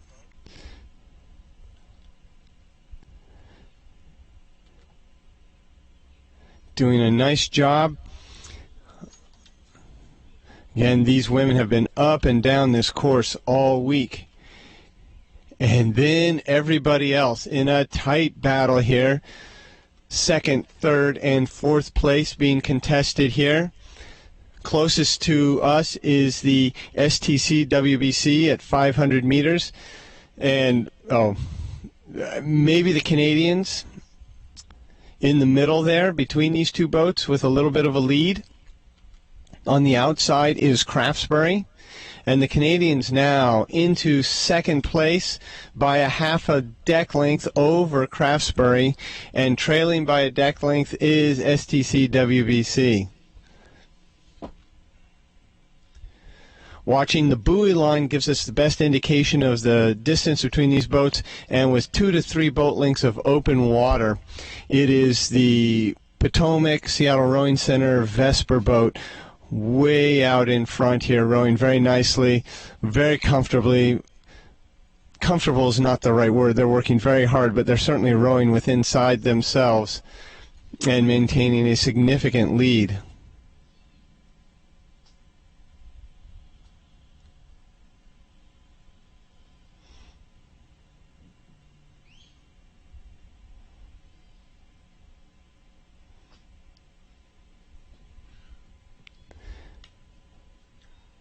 And we still have 3 boats within a deck of each other.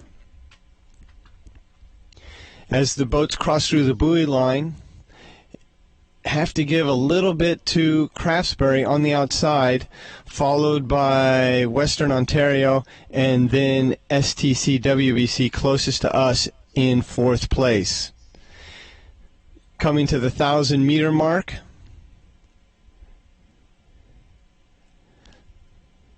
it is the Combination of Potomac, Seattle Rowing Center, and Vesper out front, followed by Craftsbury, followed by Western Ontario, and in fourth place is STS WBC.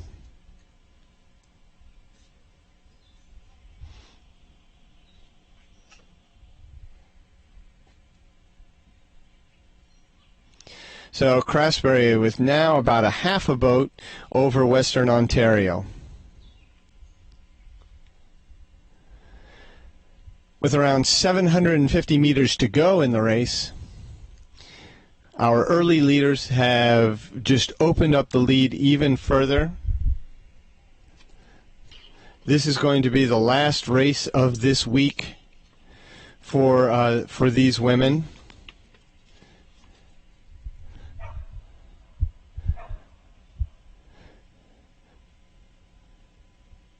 Just very nice, clean rowing.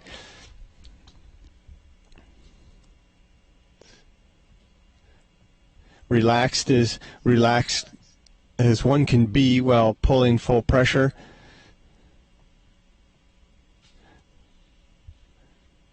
And coming to the 500-meter pavilion.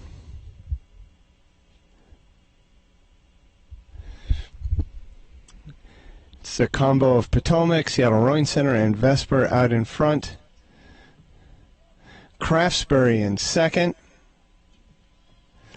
See the bow of Western Ontario in third.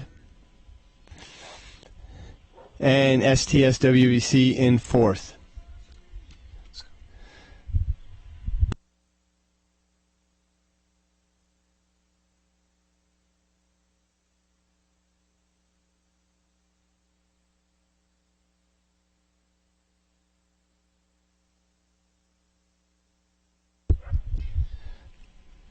The buoys go from yellow to red, indicating the last 250 meters.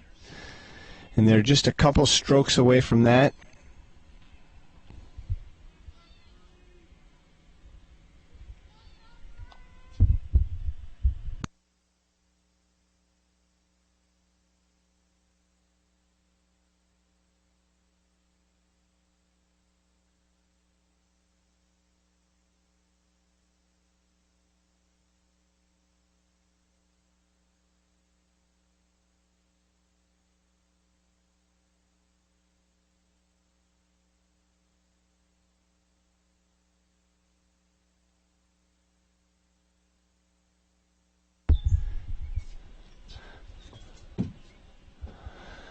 Last 150 meters.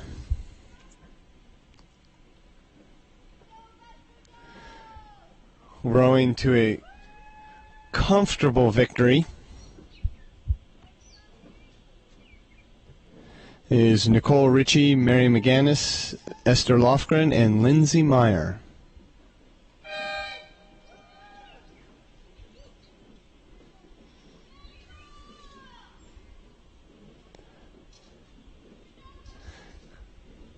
It's Craftsbury across the line, followed by Western Ontario, and STS WBC. Next up is the men's quad final. That is going to be a 6-boat race. You see they're getting into the stake boats now.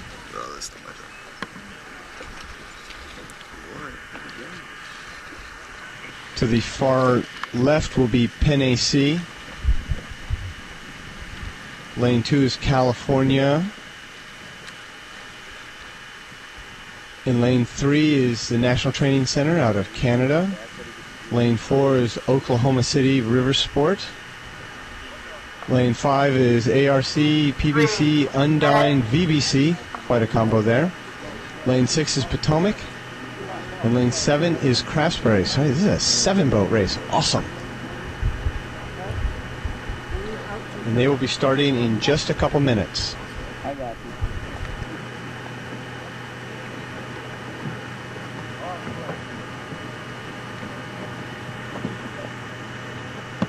There goes that point.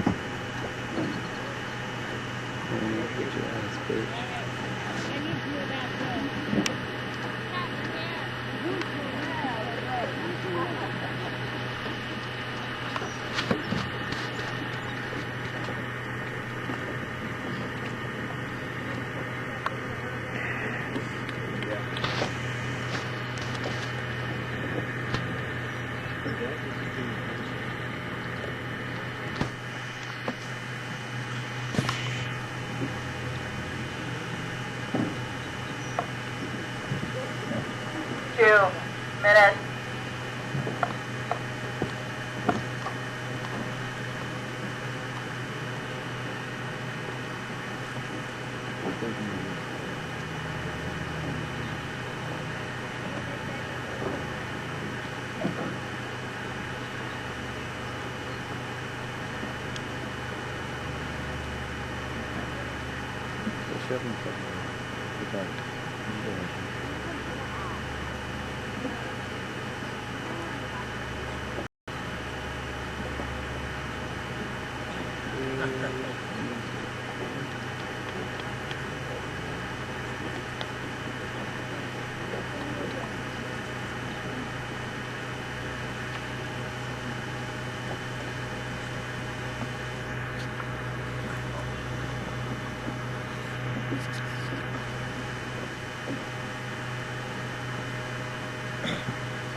Men's quad's up next, followed by the women's lightweight quad. Then there'll be a little bit of a break, and we go to the men's 8, and that's enough time. A lot of the guys who are in the straight 4 will be jumping into the 8, and that race will be at 11:10.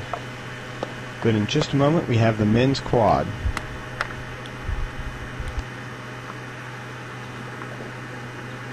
NAC A, California A, NTC DC A, OKC River Sport, ARC PBC Undyne BBC, Potomac B, Craftsbury. Attention.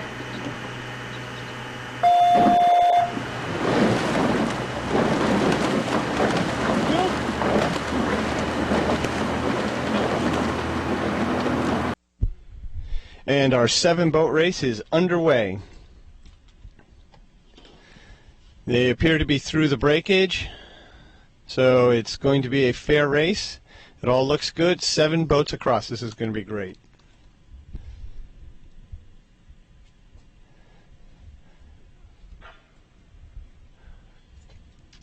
Hard to tell from here, but it looks like the early leader might be lane 4, OKC River Sport. But we'll see what's what when the camera launch picks him up in just a moment.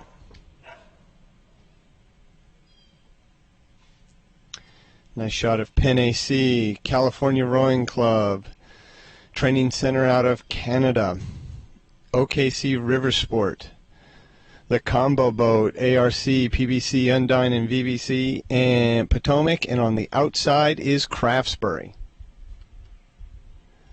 And here we go.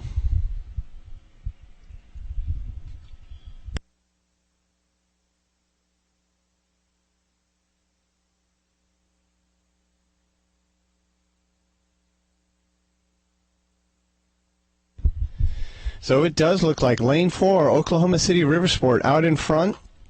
On the outside of them is that Combo Boat.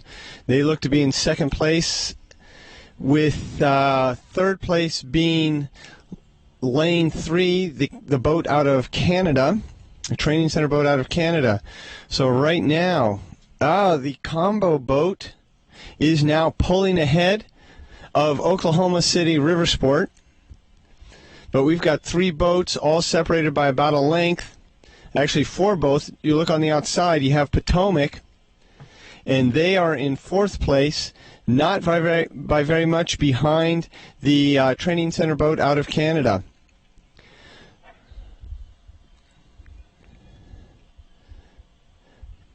Out in front, Taylor Brown, Charles Biddle, Nick Good, and Chris Massey. Potomac now moving up. On the outside there, you can see the Craftsbury boat closest. This is lane 2. This is California Rowing, and then Penn AC trailing the field. So it's that Combo Boat and Potomac who are leading the field.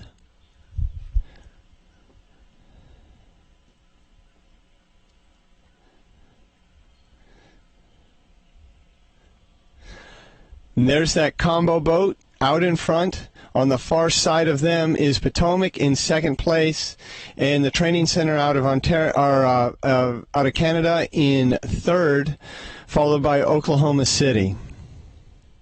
At 1,000 meters, it is the training center boat from Canada putting on a move, challenging the boat from Potomac. Now passing the boat from Potomac, or maybe not quite yet, still maybe a seat down on that boat from Potomac. Both those boats coming up on the combo boat a little bit through the 1,000 as the teams make their moves. We'll see if the combo boat has a response, and they are still holding off that boat from Potomac on the outside in the all-red jerseys. But look at this, Potomac in the third 500, making a bit of a move here, making a bit of a move. 750 to go, and Potomac is challenging the combo boat.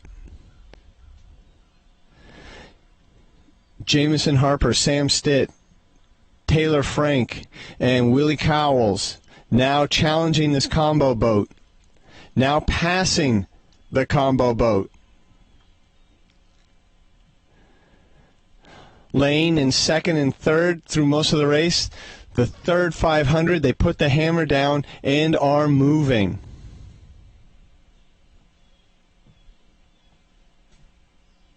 Let's see if this combo boat can respond. Craftsbury on the outside, moving possibly into third place. Training center there, possibly in fourth. Oklahoma City falling back.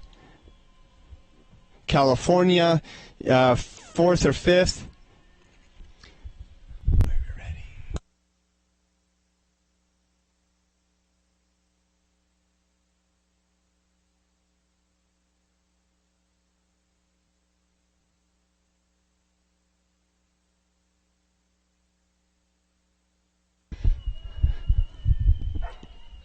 Great race here. Lead changes the whole thing. But it is Potomac. Lane and Waite back there, pouncing in the third 500, moving from third to second. Now with a lead over that combo boat. And it's hard to say for third and fourth between California and the boat, the training center boat from Canada.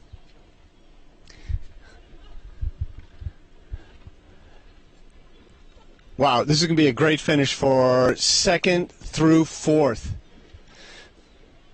Potomac is going to take this most likely, but is California going to get second? No, it is going to be that combo boat. So Potomac, the combo boat, California in third, the training center from Canada in fourth, Craftsbury fifth,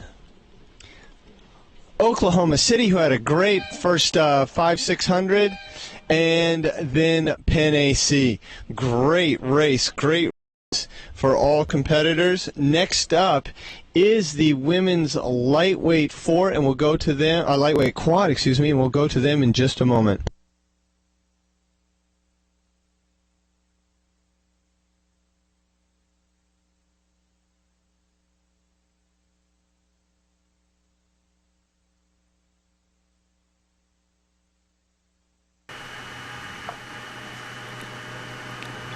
And up at the start, we have just a minute or two away from the women's lightweight quad final. It's going to be a two-boat race between combo boat of Vesper, Riverside, and GMS. And the other boat is Potomac. Closest to the camera and to the left will be the combo boat, Potomac, on the outside.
for Riverside EMS.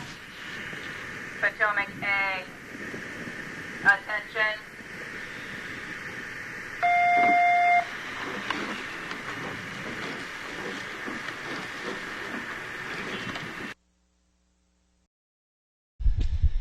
And we're off for the women's lightweight quad.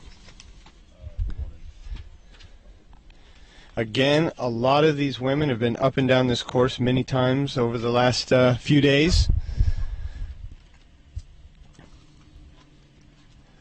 It's been a great week of racing. The weather's been good. The course has been fantastic. One day it was a little bit windy, but certainly not enough to change the course of events as the rowers went down the course.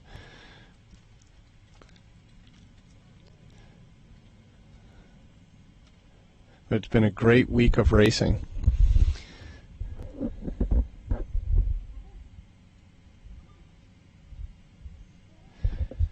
We'll pick up this this race from the camera launch as soon as we can.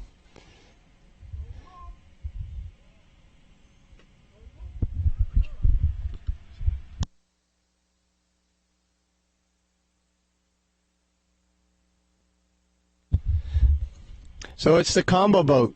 You can tell it's a combo boat by the uniforms and blades, all different.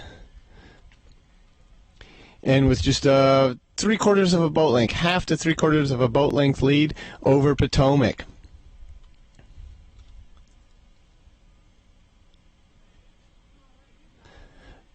$500 down.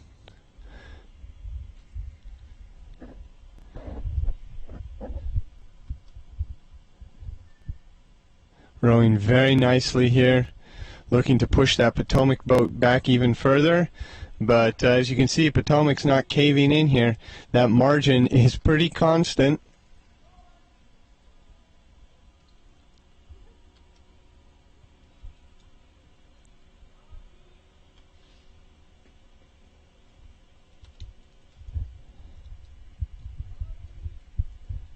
Having a closer look here.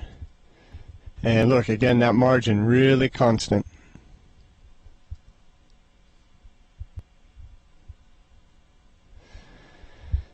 This is a Potomac listing, but as you can see, it's quite a combo also. We've got Craftsbury and Riverside and Potomac person in the bow.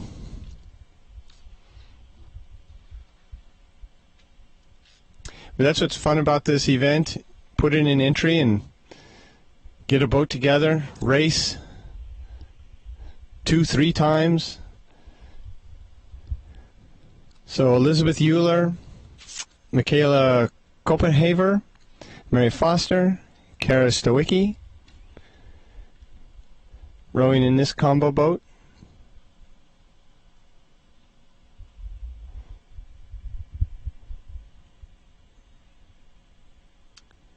Halfway down the course.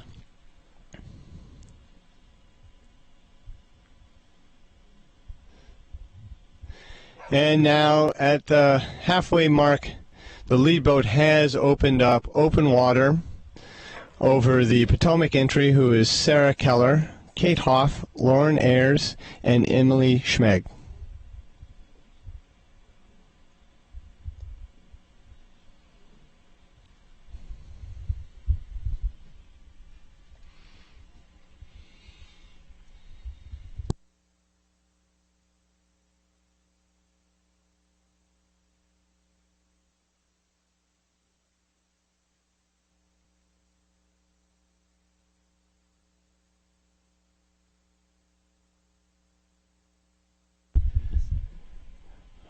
Mercer County Park is not only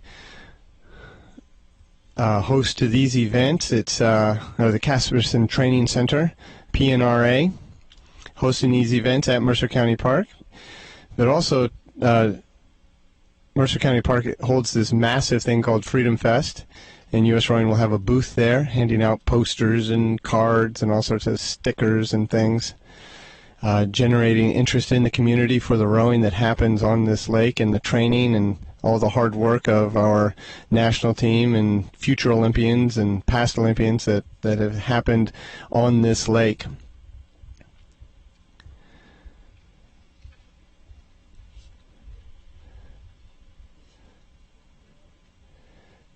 So it's about 600 meters to go.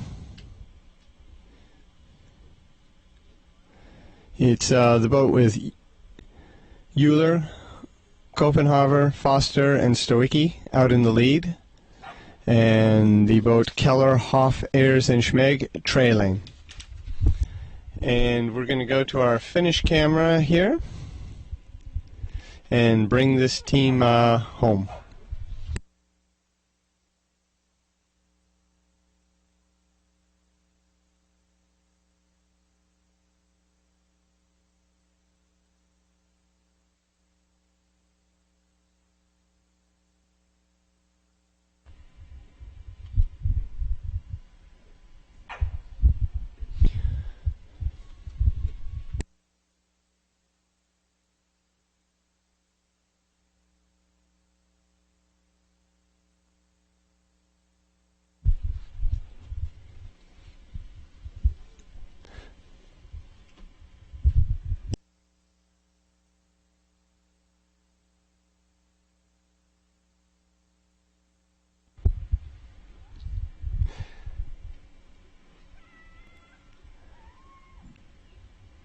Lead boat opening up more advantage as they get towards the finish. Have at least a boat, maybe a boat and a half of open water. This boat is led pretty much the entire race, doing a nice job. Lightweight women coming to the line in just a few strokes.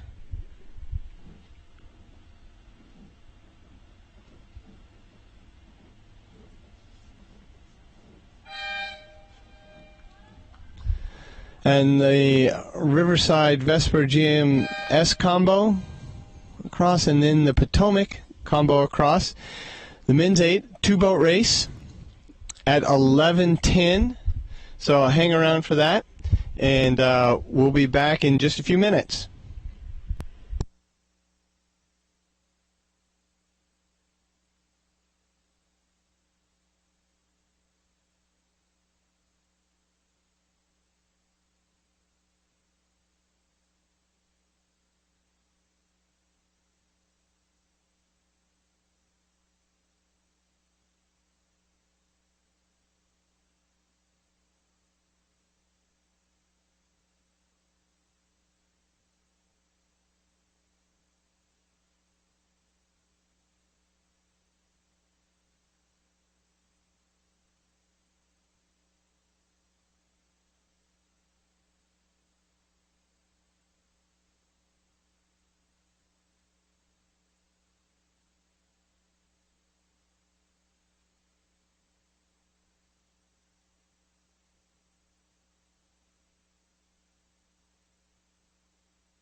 You can see the men's 8 out on the course. They're moving into their lanes and warming up. We're still about 9 minutes away from a start for the men's 8 race. And we'll bring that to you live once they're underway.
all night, huh, Will?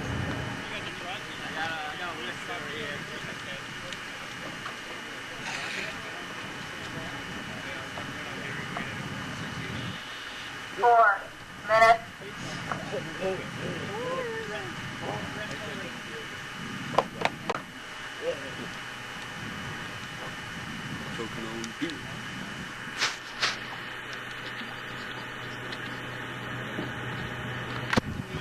Middle of his boat in the U 234. Take this last 500 full pressure, unlike your last rodeo. You go full pressure, last 500, not bringing the rate down. You want to get a point? We just do. I want to be close to the after the round down.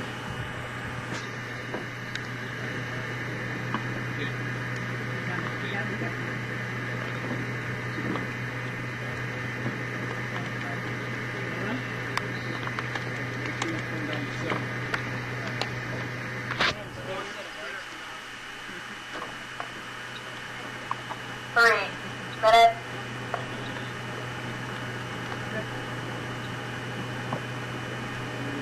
Congratulations. All right, boys.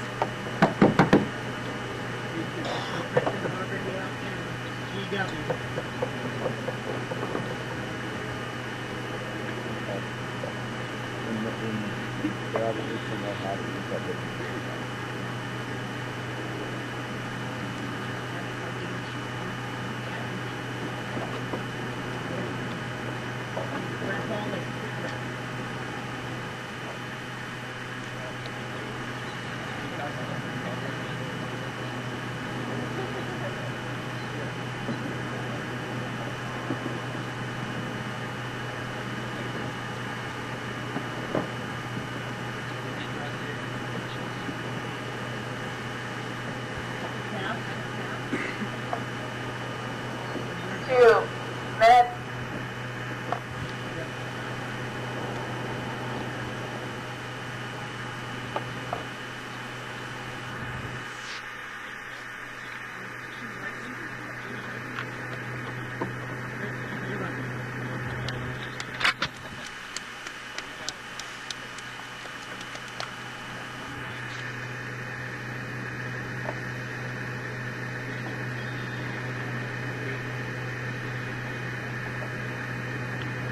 Unaffiliated USA.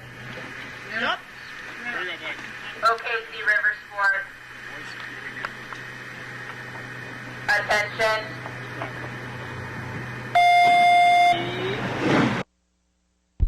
And we're underway with the last race of the day, the men's 8. 2-boat race. The unaffiliated boat closest to us. A lot of guys from training center and whatnot. And on the far side, Oklahoma City River Sport, again, guys from the training center. Pounding it out in this first few strokes of the race, still in the high strokes. They'll be settling down here in just a moment. Our commentator from earlier this morning, if you're listening, is on the far side over there. Stephen Young, seeing if he can urge his rowers to victory today. Oklahoma City River Sport out to an early lead.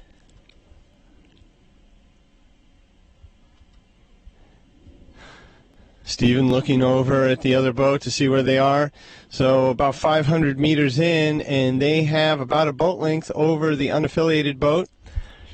And again, a bunch of these guys have been down the race course already today. I think, in fact, almost all of them. If not today, certainly yesterday or before.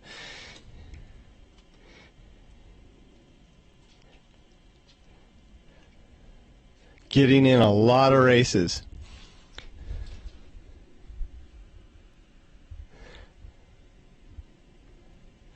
Oklahoma City not able to open up any more of a lead at this point. It passed the 500-meter mark, coming up on the 750 to go.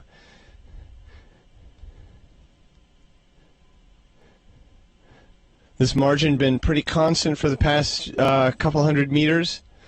Oklahoma City out to an early start, but the unaffiliated boat has been able to hold them for a while. Joseph Hanlon, Andrew Hackinson, Joshua Getz, Matthew O'Leary, Kyle Traub, Dan Kieran, Peter Gibson,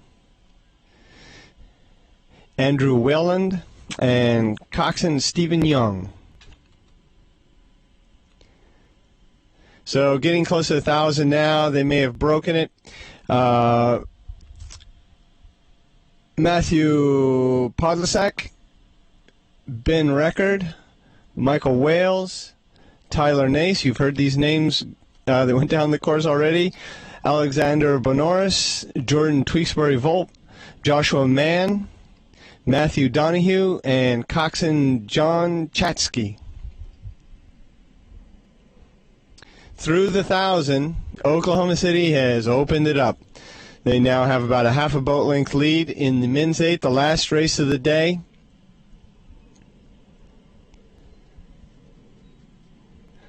Perfect day for racing. Just the slightest ripple, as you can see on the water. Just the slightest breeze. Really nice. Great temperature.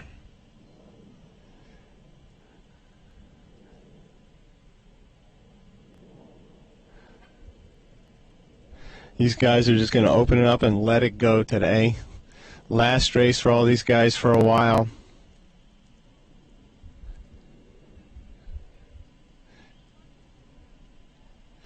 The guys who are continuing to train will take a break of probably a few hours or maybe a day and then get back into it. Other fellows might be done for a little while. We have about 600 meters to go. Last rates of the 2014 USRowing National Championships. We will be having para and junior trials coming up, club nationals, another set of senior trials after that. So there's a lot more live broadcasting coming this summer.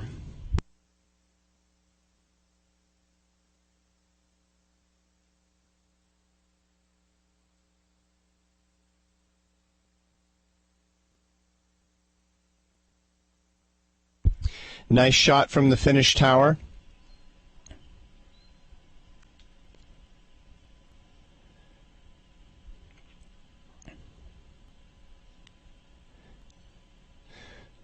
Some nice rowing on a perfect day for rowing here at Mercer County Park. Everybody boating out of the Casperson Center, PNRA.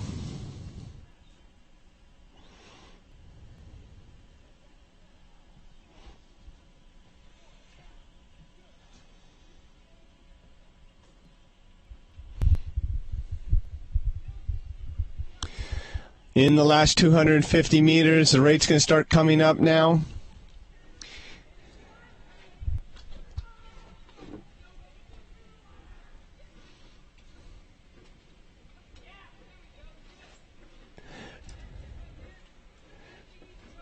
Can hear the coxswain from here,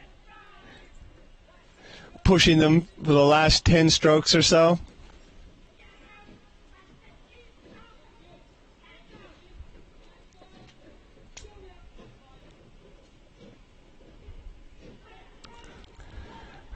Oklahoma City River Sport over the line.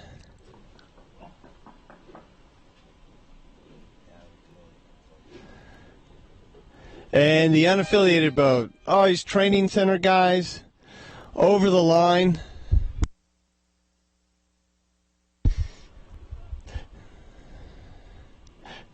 Thank you all for watching today, and that wraps it up. And we'll see you later this summer with more trials and club nationals. Take care. Bye-bye.